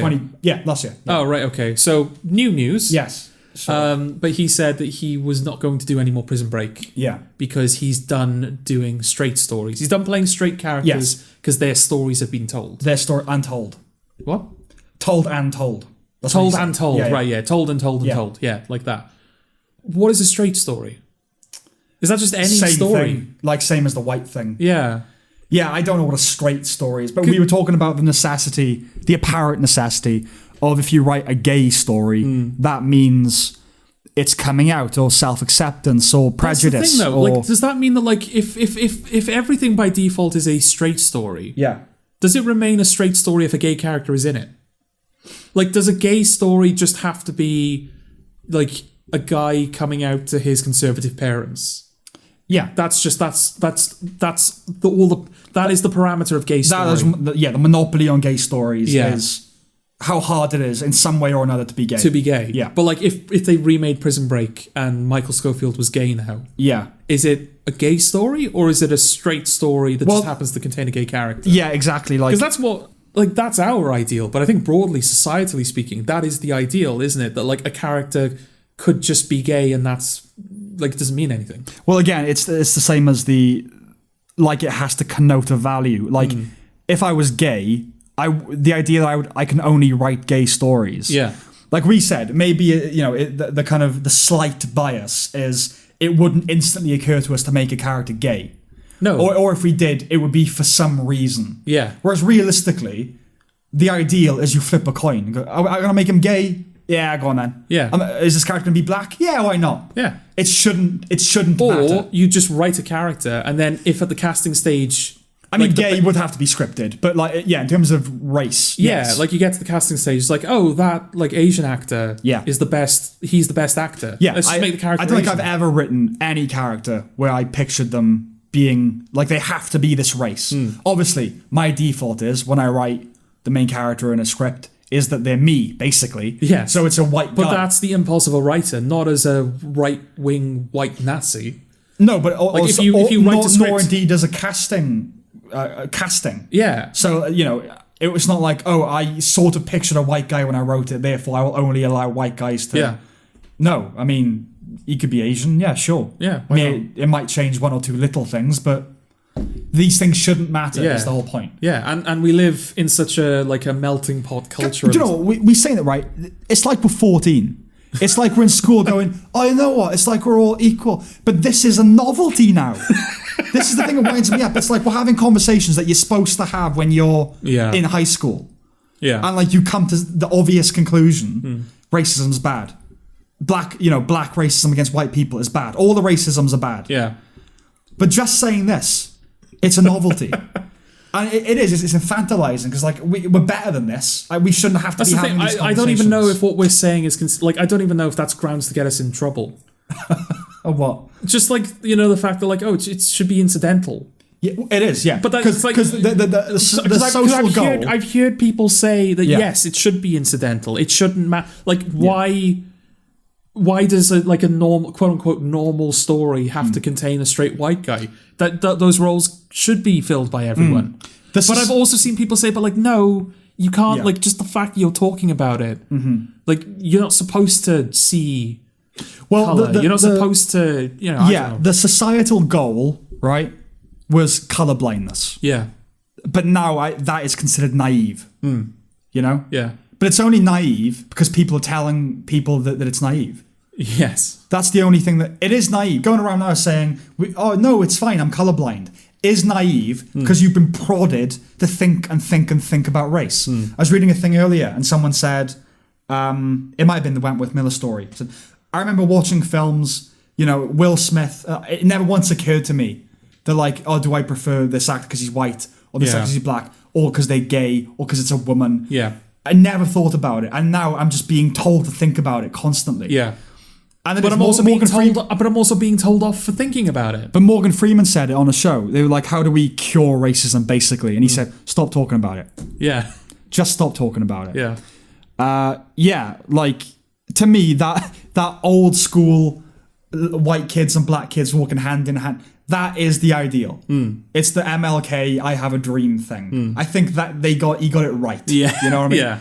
I don't agree that just breaking people down to these groups is progress. No. It is as simple as don't judge people on the color of their skin or their sexuality. You judge people by the content of their character. It is genuinely as simple as that. Yes. So we thought. But it's fake complexity. Yeah. It's false complexity, But that is the worst thing about it, is I just feel like I'm having a conversation that I had when I was 14 years old. Yeah, and it's the fact that everyone is... Yeah. But I don't know, because a lot of people, social media is dominated. I'm talking about social media stars now. Those people like Jake Paul, Logan Paul... the people who kind of are in that world, they're all high schoolers anyway. High schoolers in their 30s. They still act as though they're in high school. They are... Well, culture is a high school. Culture is a high school, yeah. Yeah. So, they're kind of setting the example for people. I don't know if that's, that says anything. Because social media stars are now the biggest influence over culture, and especially out, children, they're kind of, juvenile behavior and attitudes is sort of trickling down to them, which is why we're still having these conversations well into our 20s and our 30s and our 40s. Yeah. I don't know whether that explains why we're having these, or whether it is just that for whatever reason, it's sort of like, I don't know, maybe like almost condescending. It's like, right, you clearly don't understand that you're being racist right now, so let me bring it down a few levels so that you will understand why you're wrong. You know? I think the wokeness, for lack of a better term, in culture isn't necessarily a sign of arrested development, though I do think we live in an arrested development culture. Well, just the fact that like Marvel films, like superhero films are the biggest thing going. We've talked about that ad nauseum, that, you know, it is an infantilized culture. I think the wokeness thing, obviously there's loads of different prongs. I think it comes from the universities, obviously, the kind of the French radical theorists of the 60s. Yes. That's where it starts. But then you've also got politicians break people down into, because if they say, right, black people, you're oppressed, I will be your president, it's a way of getting a voting bloc. Yeah. In a very practical sense, that's why they do that. And also, fundamentally, victimhood is attractive. Yeah. You know? Yeah. It's just easy to walk around thinking that other people are the problem. Right. Yeah. Like if they just gave me a chance, yes, they'd see that I'm But the system's better. against me, man. Yeah. It's like, oh, who's the racist? Oh no, it's not like one, it's the system. Yeah. Because that's the thing, the whole idea of systemic racism is it doesn't actually require a single racist individual in it. No, yeah. It's just the thing is racist. Yeah. Vague nonsense. Well, you can't fix something that vague, can you? Exactly. Thus, I must remain a victim because there's nothing you can do about it. What's the problem? Oh, it's like in the air, man. Yeah. Yeah. Well, something smells. Ooh. That sounded really racist. A little bit. I meant as in like the ideology stinks. Okay. I didn't mean black people smell. Are they dirty, Sam? Is that what you're saying? Ape-like, simian. Oh, God. No. No, Fuck. Yeah. But quickly back to the Wentworth Miller gay thing. Yeah. Yeah, like I was trying to think of a show that had a bisexual main character. Can you think of one? Not off the top of my head. They're out there, aren't they? There's got to be one. A show, like we must have watched a show with a bisexual lead. Almost certainly. Yeah. Especially like modern shows. I mean, you've watched all the television ever. I have, yeah. I'm trying to think of like a shared thing. I really don't know. I'm not saying that they don't exist. The point being that if a character was incidentally bisexual, would that make it a bisexual story? What percentage of the thing needs to be about their sexuality to count it in, to add it to that section of the DVD story? Oh, I suppose Torchwood. That's not like a shared thing that we have. Okay, but yeah. like Captain Jack, he's pan, isn't he? He'll fuck anything. I still need to be, the difference between pan and bi still needs to be thoroughly explained to me. I think bi, because I always thought bi was you choose, like it's a guy or a girl. You can have both. You're attracted to both, yeah. You're attracted to both, but apparently it's not. Bi is anything, because like, it has to now accommodate for all the other 20,000 genders. Is that what it is? Is it because bisexual is seen as conforming to the gender binary? So because we don't believe gender is binary anymore, you can't be bisexual, because there are more than two. No, you can be bisexual. But bisexual now, instead of just meaning men or women... Surely the whole idea of a bisexual in the modern... No, it does. Thinking of things. It's built into the etymology of it, isn't it? Yeah, that's what I'm saying. Surely in the new... What's the word I'm thinking of here? World order? Not the new world order. In the new academy, right, as 'twere, bisexual is a contradiction. Because... Yeah. It conforms to a gender binary. It's there, bi. Yeah, bi. Exactly. So, like I said, built into the etymology. Yeah. So surely that it is it's a derogatory term to call someone because bisexual. they've expanded it now. But it would still be derogatory if you say you're bisexual. Say, oh, so you're saying there are only two genders. The whole idea of being bisexual is oppressive. Yes. Yeah. Yes. That's the sensible. No, that's not sensible. Is it not sensible? Like, no, you're looking at the word bisexual. Oh, I'm saying, like, there should be an internal contradiction to that. Yes. Yeah. But it's not, because they've expanded the definition to include any gender. So bisexual now means any gender. Yeah, bisexual means any gender. So what does pansexual mean? Pansexual also means any gender, but it's more based on their personality, whereas bisexual is just physical... It's the physical side. I always took it to mean... I mean, it's a distinction without a difference. Yeah. But I always took it to mean that bisexual, you're attracted to either gender, but that could be shallow, it could be deep. Yeah. Pansexual, it's like, forget the gender, it's genderless. Yeah. There's a personality over there, I'm attracted to it. Oh, yeah. It's a woman shape. Oh, it's a man shape. Yes, that is. Yeah, that's pan. It's that. Fine. But that, to me, that's just like you're a bisexual with character. Well, yes. You don't need a word for that. No. Yeah. But yes, that's, exactly. That's what I mean. Okay. But yeah, he's pansexual. He's pansexual. And there was a lot of, that was in there a lot from as far as I know. When was it decided he was pan? Because he's always been pan. But Torchwood ended before that was even a term, right? Yeah, I don't know if pansexual... Certainly wasn't. He was labelled pansexual in retrospect.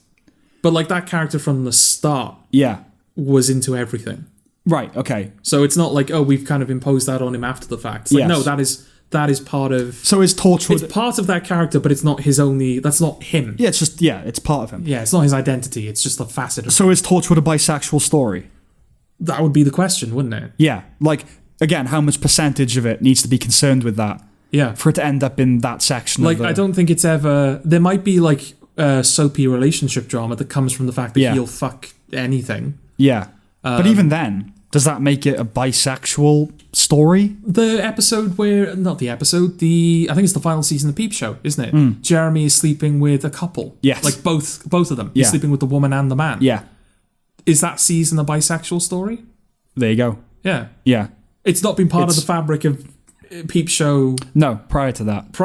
But that season, that's like Jeremy's main thing, is that he's sleeping with this couple and it's... Like, the dynamics that it's creating are, like, weirding him out. Yeah. But he's in it for the sex. Yes.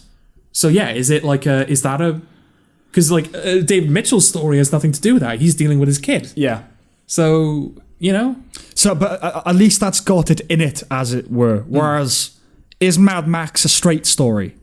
Yeah, that's the question. question. Is Mad Max Fury Road a straight story? That's the question, isn't it? Like, is every story that doesn't have a gay character in it straight? See, that's the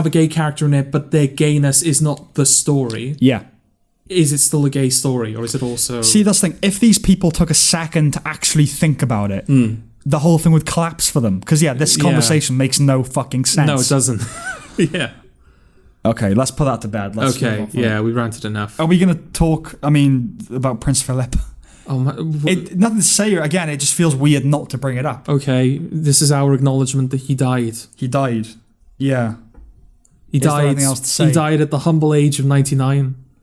That's annoying, though, isn't it? Yeah, he was 2 months away from getting a birthday card from the Queen. Yeah. On his 100th birthday.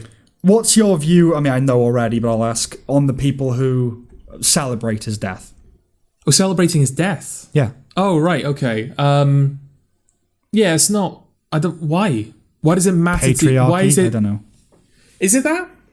Partly that. Is it like, because he didn't... Like, Prince Philip, he had opinions. Yeah. And not all of those opinions were he was 99. well articulated. Yeah.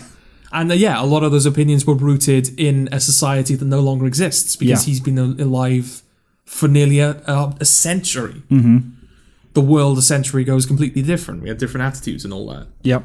Like, how old was he when civil rights started? Let's do some quick maths. If he was 99, take off 100 from 2021. Okay. It's 1921. She was born in 1922. Mm-hmm. In his 40s. He's in his 40s. Yeah. So when you're in your 40s, people are always learning and they're always taking on new information. And they're always... When you're in your... he grew up with nigger. That's the thing, though, is that when you're in your 40s... Yeah. I'm not saying that people stop learning when they hit their 40s. No. But when you hit your 40s, you're pretty much done as a human being. And there were plenty of people before the civil rights movement that weren't racist. Yes. But, that is the milieu in which one is raised. Yeah. You know? And I'm not saying, it excuses any racism that he has. No, it was always bad. It kind of explains it, doesn't it? It contextualizes it. Yeah, exactly. Yeah. I don't know how I don't really know what he said. No, I know that he's been called racist. And, some of his views were considered problematic. I know that when Meghan Markle was on about they were talking about how dark my baby would be. Yeah, everyone was immediately like, right, it's Prince Philip. I think even you were like, oh, it's Prince Philip. Well, yeah, I think she said it wasn't right. It wasn't him or the Queen. They said. Yeah, but I said it wouldn't surprise me at all. A 99-year-old man goes, "Oh, you're partly black, aren't you?" Yeah. Will your baby look partly black? Yeah. It's just would that surprise you in the slightest? No, exactly. No. Yeah. Not even, again, coming from a dark place. Just like an old, just an old man. Just you're black. Will your baby be black? That will be incongruous. Oh, black people. I hear they're good now. Yeah, they're in now, aren't they? It's fashionable. Their lives matter or something. Yeah. So, but that's the thing. Like Prince Philip was, he wasn't anything. No, like people knew of him, but like the Queen is the one he fought in the war. Yeah, he did do. No, I'm not saying. What I mean by that is the Queen is the figurehead of the royal family. He had no power. Prince Philip is also there. Yes, like people don't look to. He's the first lady. Yeah, people don't look to Prince Philip in the same way they look at the Queen. Like if the Queen was saying the things that Prince Philip said, it would be an outrage to a lot of people, and it would be seen as a bit like, oh, okay, I don't know how I feel about someone with these views representing our country like that. I know Prince Philip is still pretty high up the ladder, but he's not like he mattered less. But he's never going to be anything other than what he was. Yeah, exactly. Yeah. He peaked. In terms of you married the Queen, you're done. Yeah, you're done. And I think I've even heard like if only that was the same for American politics. Yes, Hillary. Michelle.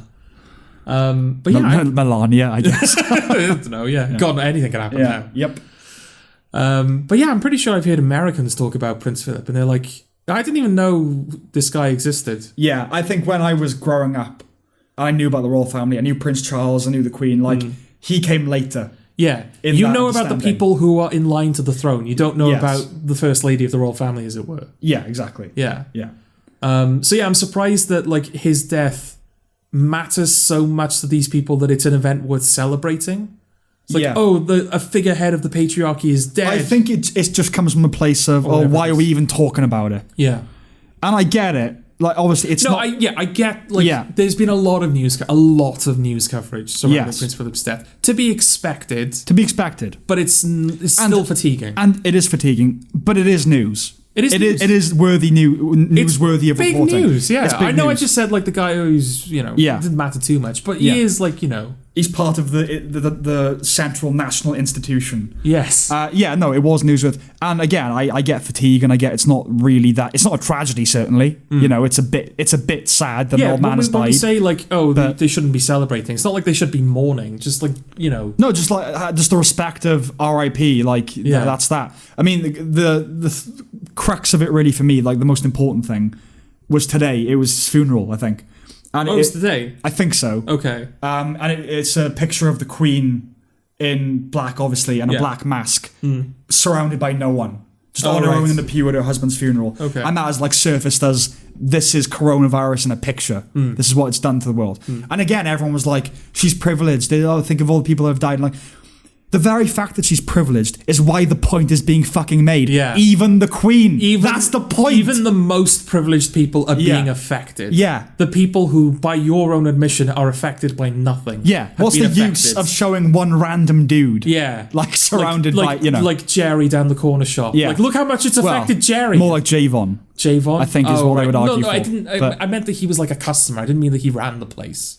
Okay. No, I didn't mean that he ran the place. Is that what you... I thought that was what you were implying by the... If he ran the place, there'd be Omar or Sunil or something. Yeah, I thought that's what Javon was... No, Javon, man. Oh, Javon. Yeah. Oh, because only black people go to coffee No, I think the point would be, like, why are we highlighting the Queen when there are, like, minorities that have suffered? Oh, I see what you're doing. Yeah. Okay, all right. Okay. Yeah, yes. But yeah, exactly, that's the point. Yeah. And even though there was nobody around her, I think the fact that Kate... showed up to the Sarah Everard vigil without a mask left a bad taste in people's mouths. Right, I didn't know that. Oh yeah, that was like after the vigil. I'm surprised we didn't bring it up. I thought we would have brought it up. I didn't know that she'd gone. Didn't know that she'd gone to the vigil. It wasn't like it was the day after the vigil. Right. Like the day after the thing with the police that like hit the news. Yeah, prompted our conversation. Yes. She turned up to the vigil to basically like show her support and like, oh look, I'm a woman. I'm a woman. Yeah. I have a fairly privileged position and I care about you. Yes. I want to show my support. Whatever it was. But yeah, she wasn't wearing a mask. And that left a bad taste in a lot of people's mouths. It's like, why does she think she doesn't need to wear a mask? Okay. And also, I think it was seen as like this is just a knee-jerk reaction to what Meghan Markle said. Right. Like, William and Kate are now, they're trying to come out and show their support just to show that they're nice people. Okay.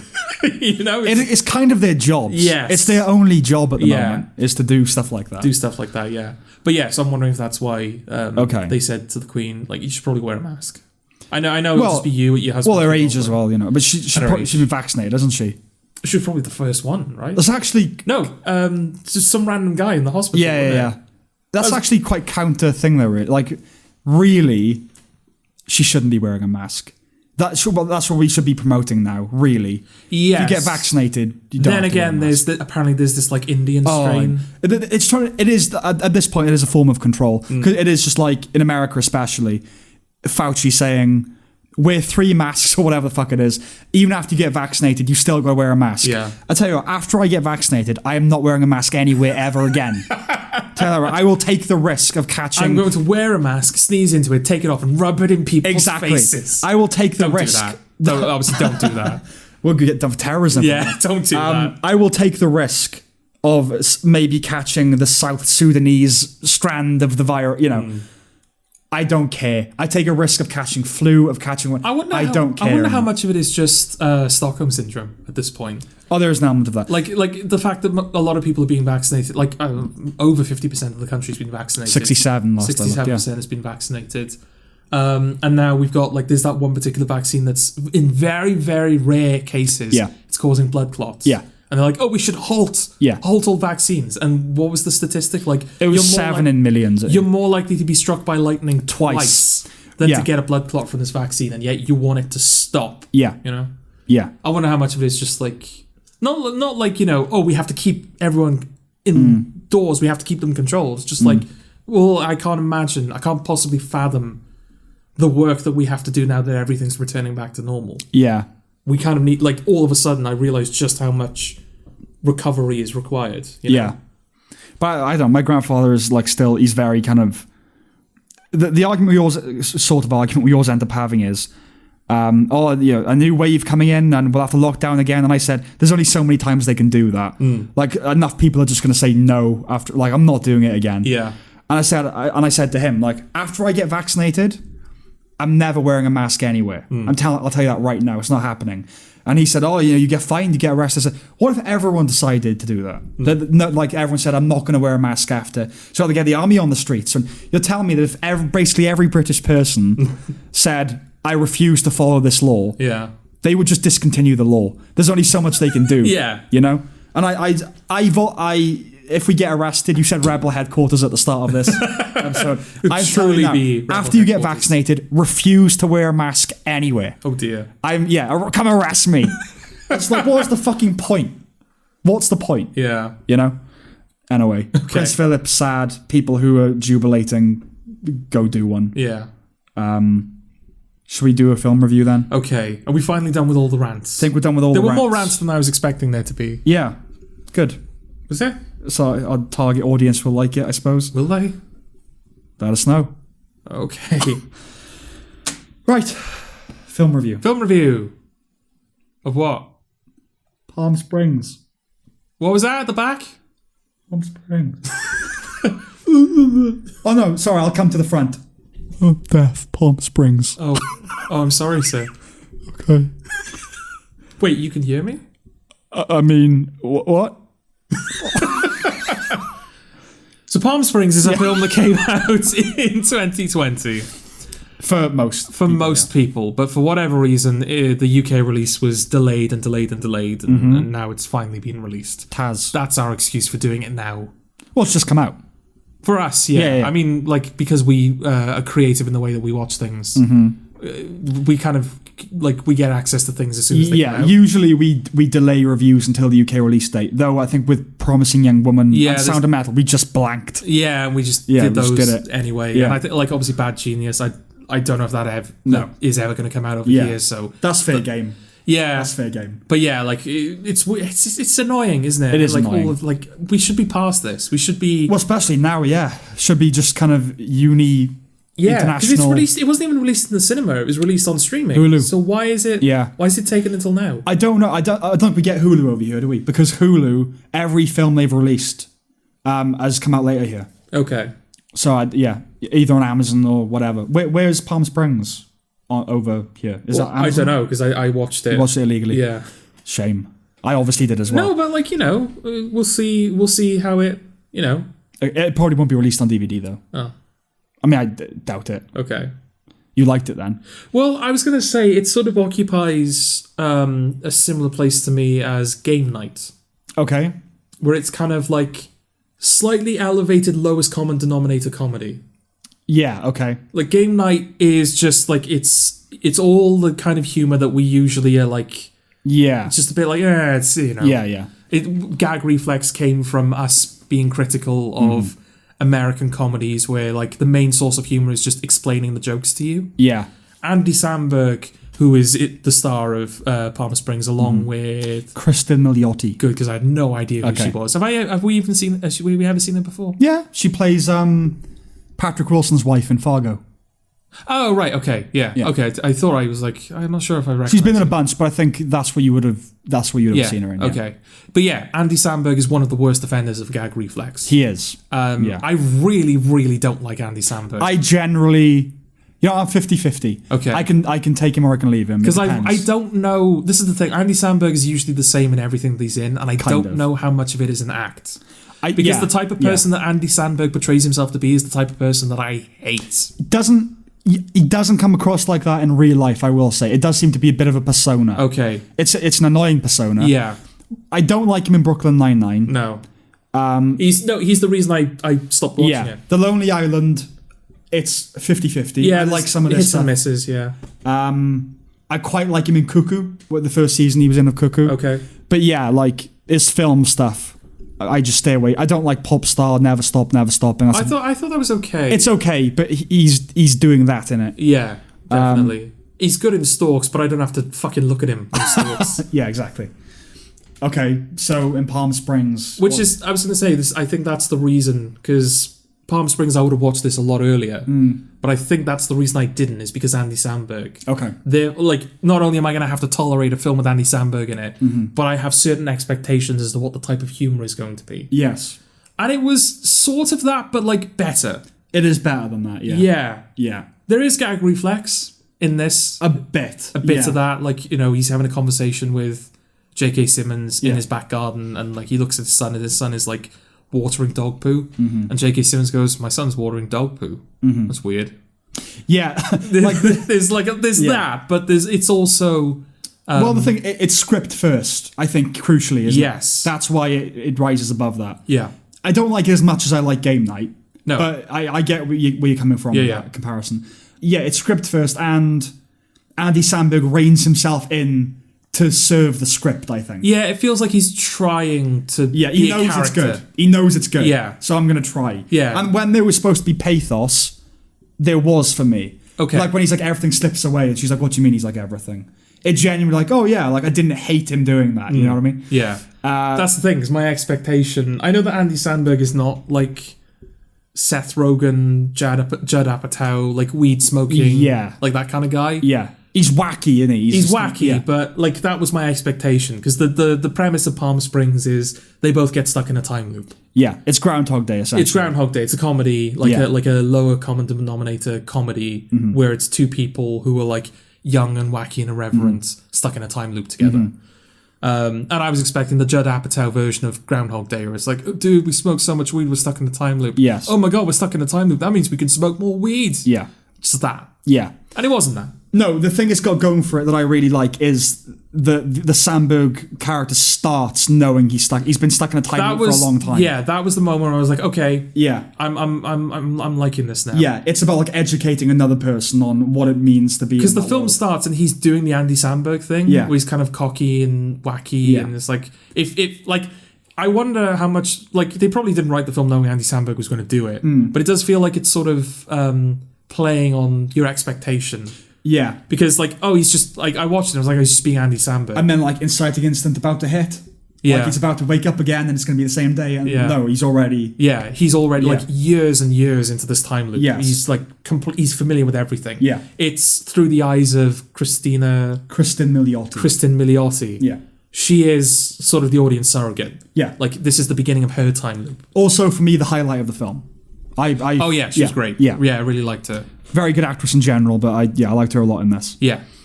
I mean, I do like the kind of...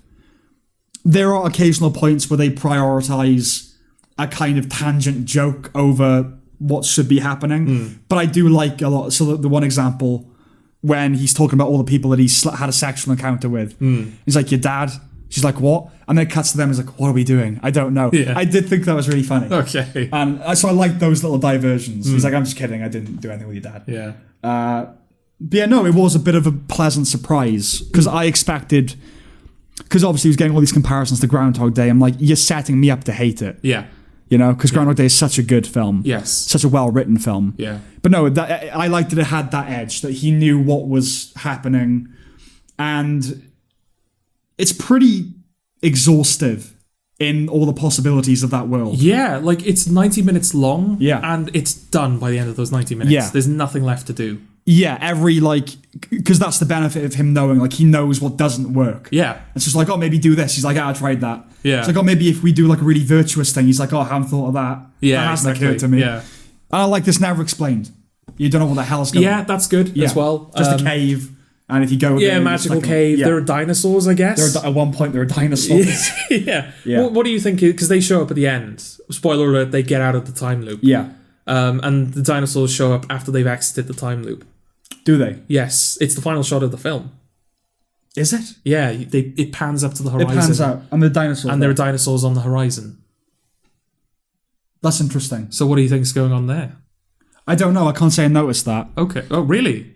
Yeah. Because that's the shot. Maybe like as soon as it started panning out, I was like, oh, that's the end. Maybe I just didn't... No, I'm done with that now. Yeah. Let's turn it off. No, couldn't have, because there's a mid-credits thing as well, isn't there? Oh, I think I missed that. You missed that? Yeah, because I skipped to the end. They get out of the time loop, you think. Credits. Yeah. They go to someone's house where they always like lounge in the pool, and then the family come home. Yeah. I'm like, oh, I guess they came home on the Tuesday or whatever it is. It's like, oh yeah, they got out of the time loop. Yeah.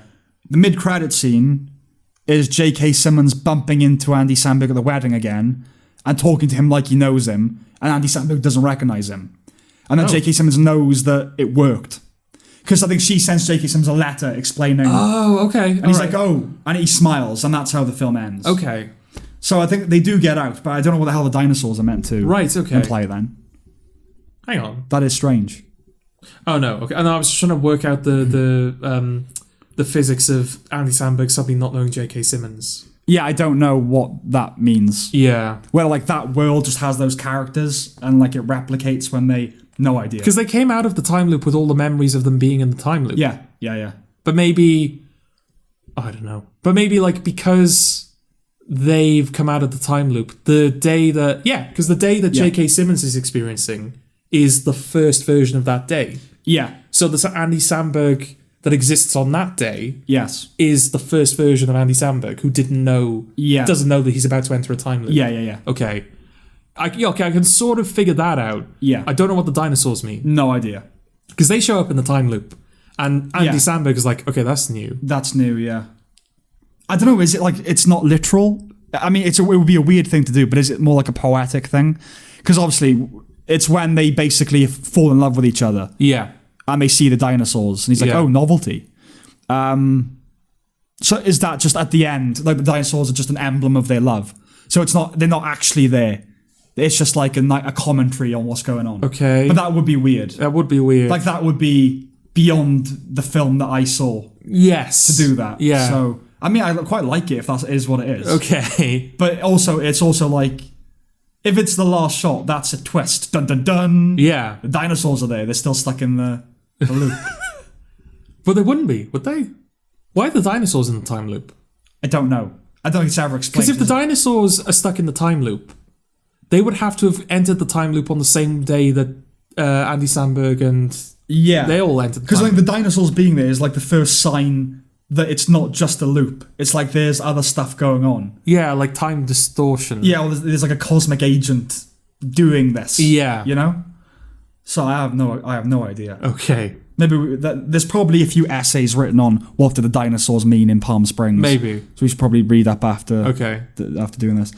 So any other thoughts, general thoughts? Yeah, I like that he already knows everything. Yeah. There's sort of another version of that later on in the film as well, where after she has been in the time loop for a while, and her and Andy Samberg have they've hooked up and they've started to form a genuine relationship.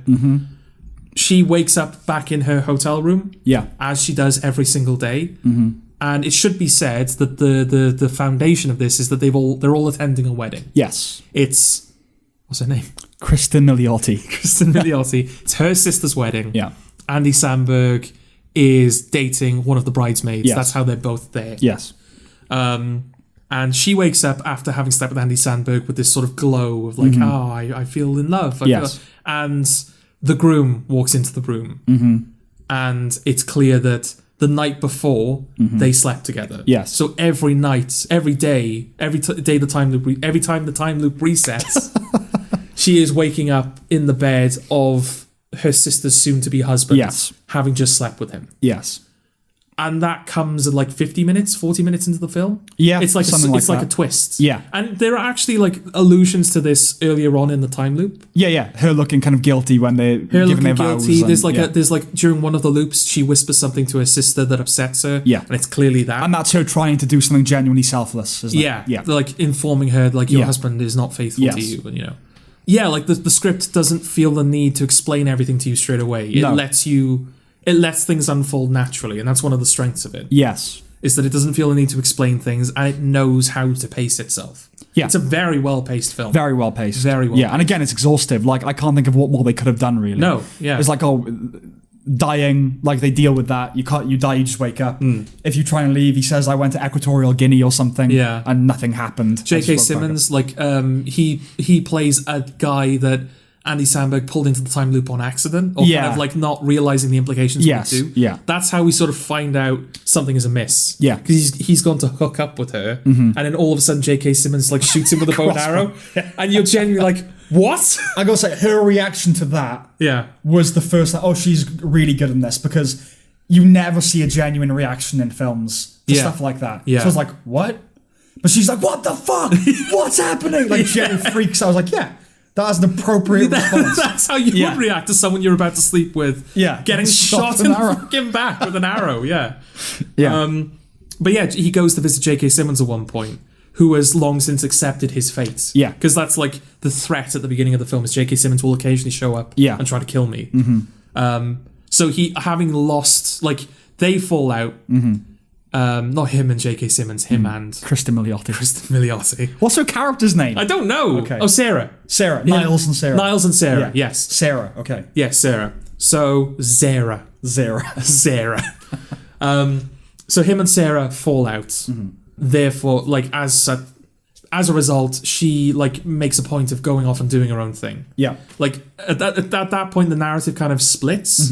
So we're kind of following both her and Andy Samberg for a while. Then they have an argument, and then the film just exclusively follows him for a while, and then it follows the same period of time from her perspective. Yes. So when we're just with Andy Samberg, he can't find her anymore because she keeps leaving. Yeah. So he is depressed because he realized, I was actually in love with that girl. Yes. And I fucked it up, and I'm stuck in eternity living with my failure. Yes.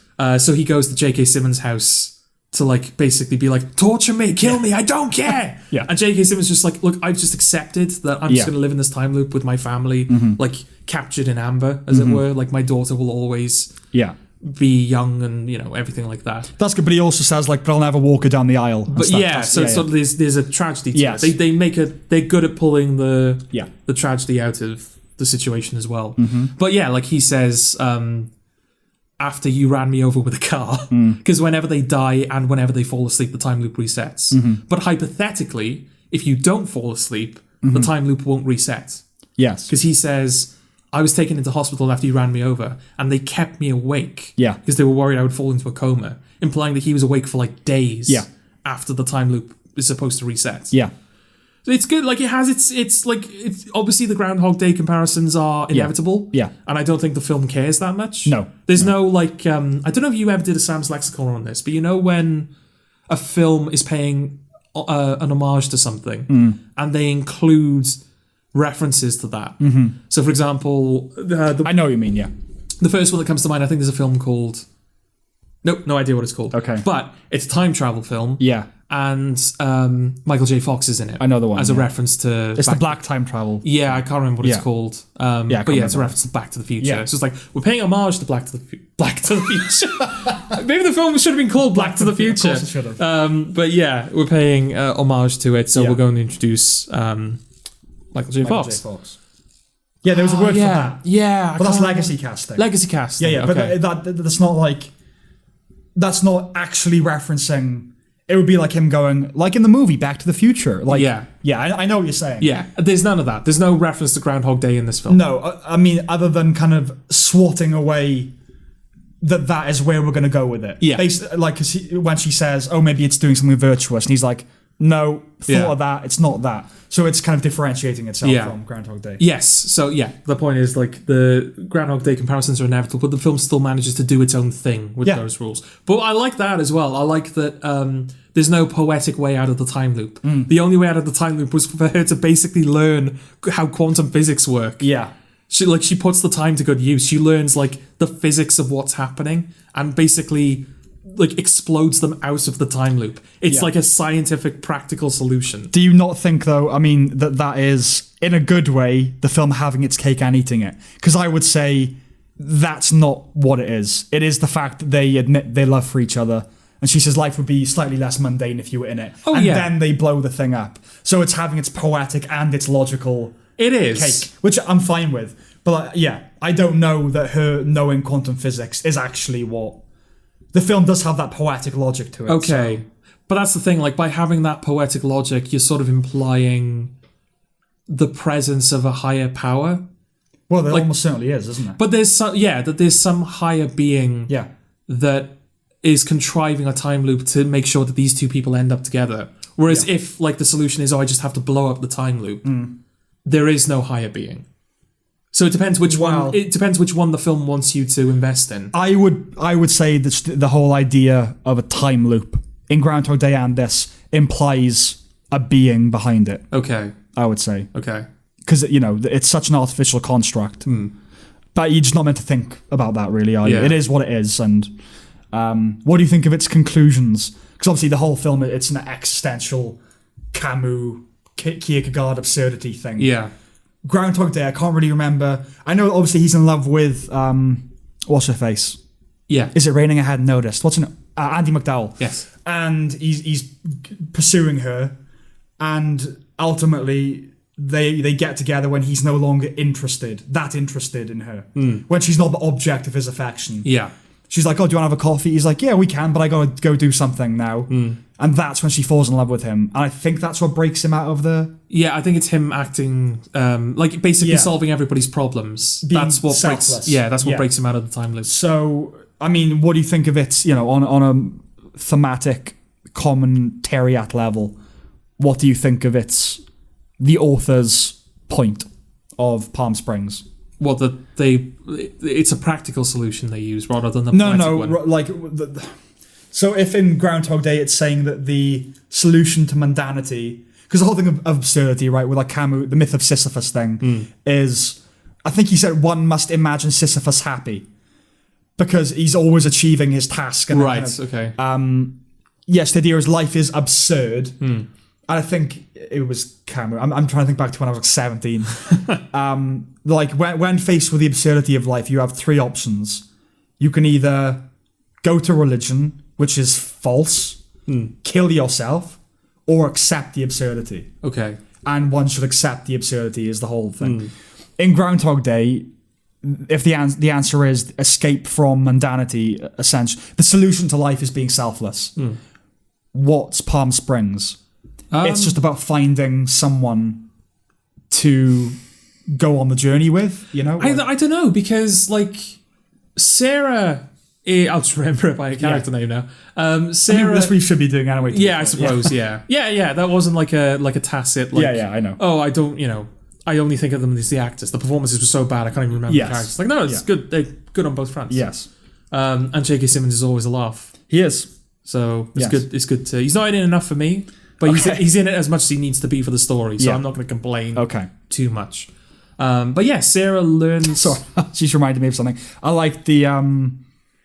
Because for me, it's a comedy mostly, I suppose. But I didn't. That wasn't my experience of it. For me, it was like just a well-written film. Okay. But I really liked the bit where at the first day of the loop, and they're at the wedding, and Christine Milioti is just kind of standing at the side, not interested. And a guy comes up to her. He's like, "Come on, dance with me." She's like, "I said no earlier. Why would I change my mind now?" And he says, "Oh, because you've drunk more."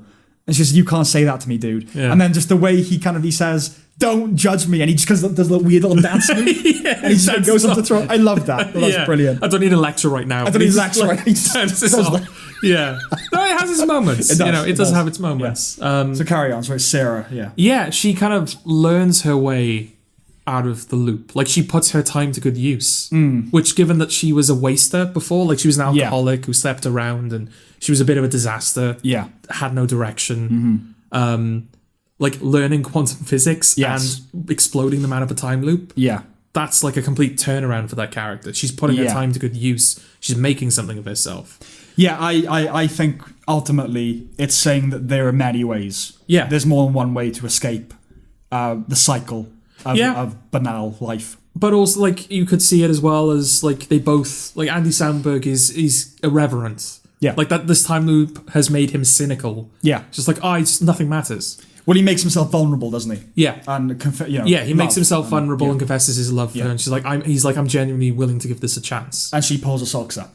Yes. Yeah. Exactly. So they fix their own problems. Rather than... Groundhog Day is he fixes everyone else's problems. Yeah. Palm Springs is they fix their own problems. So I suppose it's that. Yeah. But I did like that, because, he goes to J.K. Simmons at one point in the film, and J.K. Simmons is like, I've accepted my fate. And Andy Samberg says to him, okay, I'll leave now, but can you kill me so that I just go straight back to the beginning of the time loop rather than having to drive back? Yeah. Which I liked as like a little detail. Practical. Yeah. It's like, I don't want to hit the traffic, so can you just kill me now? He's like, yeah, all right. Yeah. And he kills Andy Samberg. Cut to black. We go back to the beginning, like where Sarah breaks off from Andy Samberg. And we see her version of that.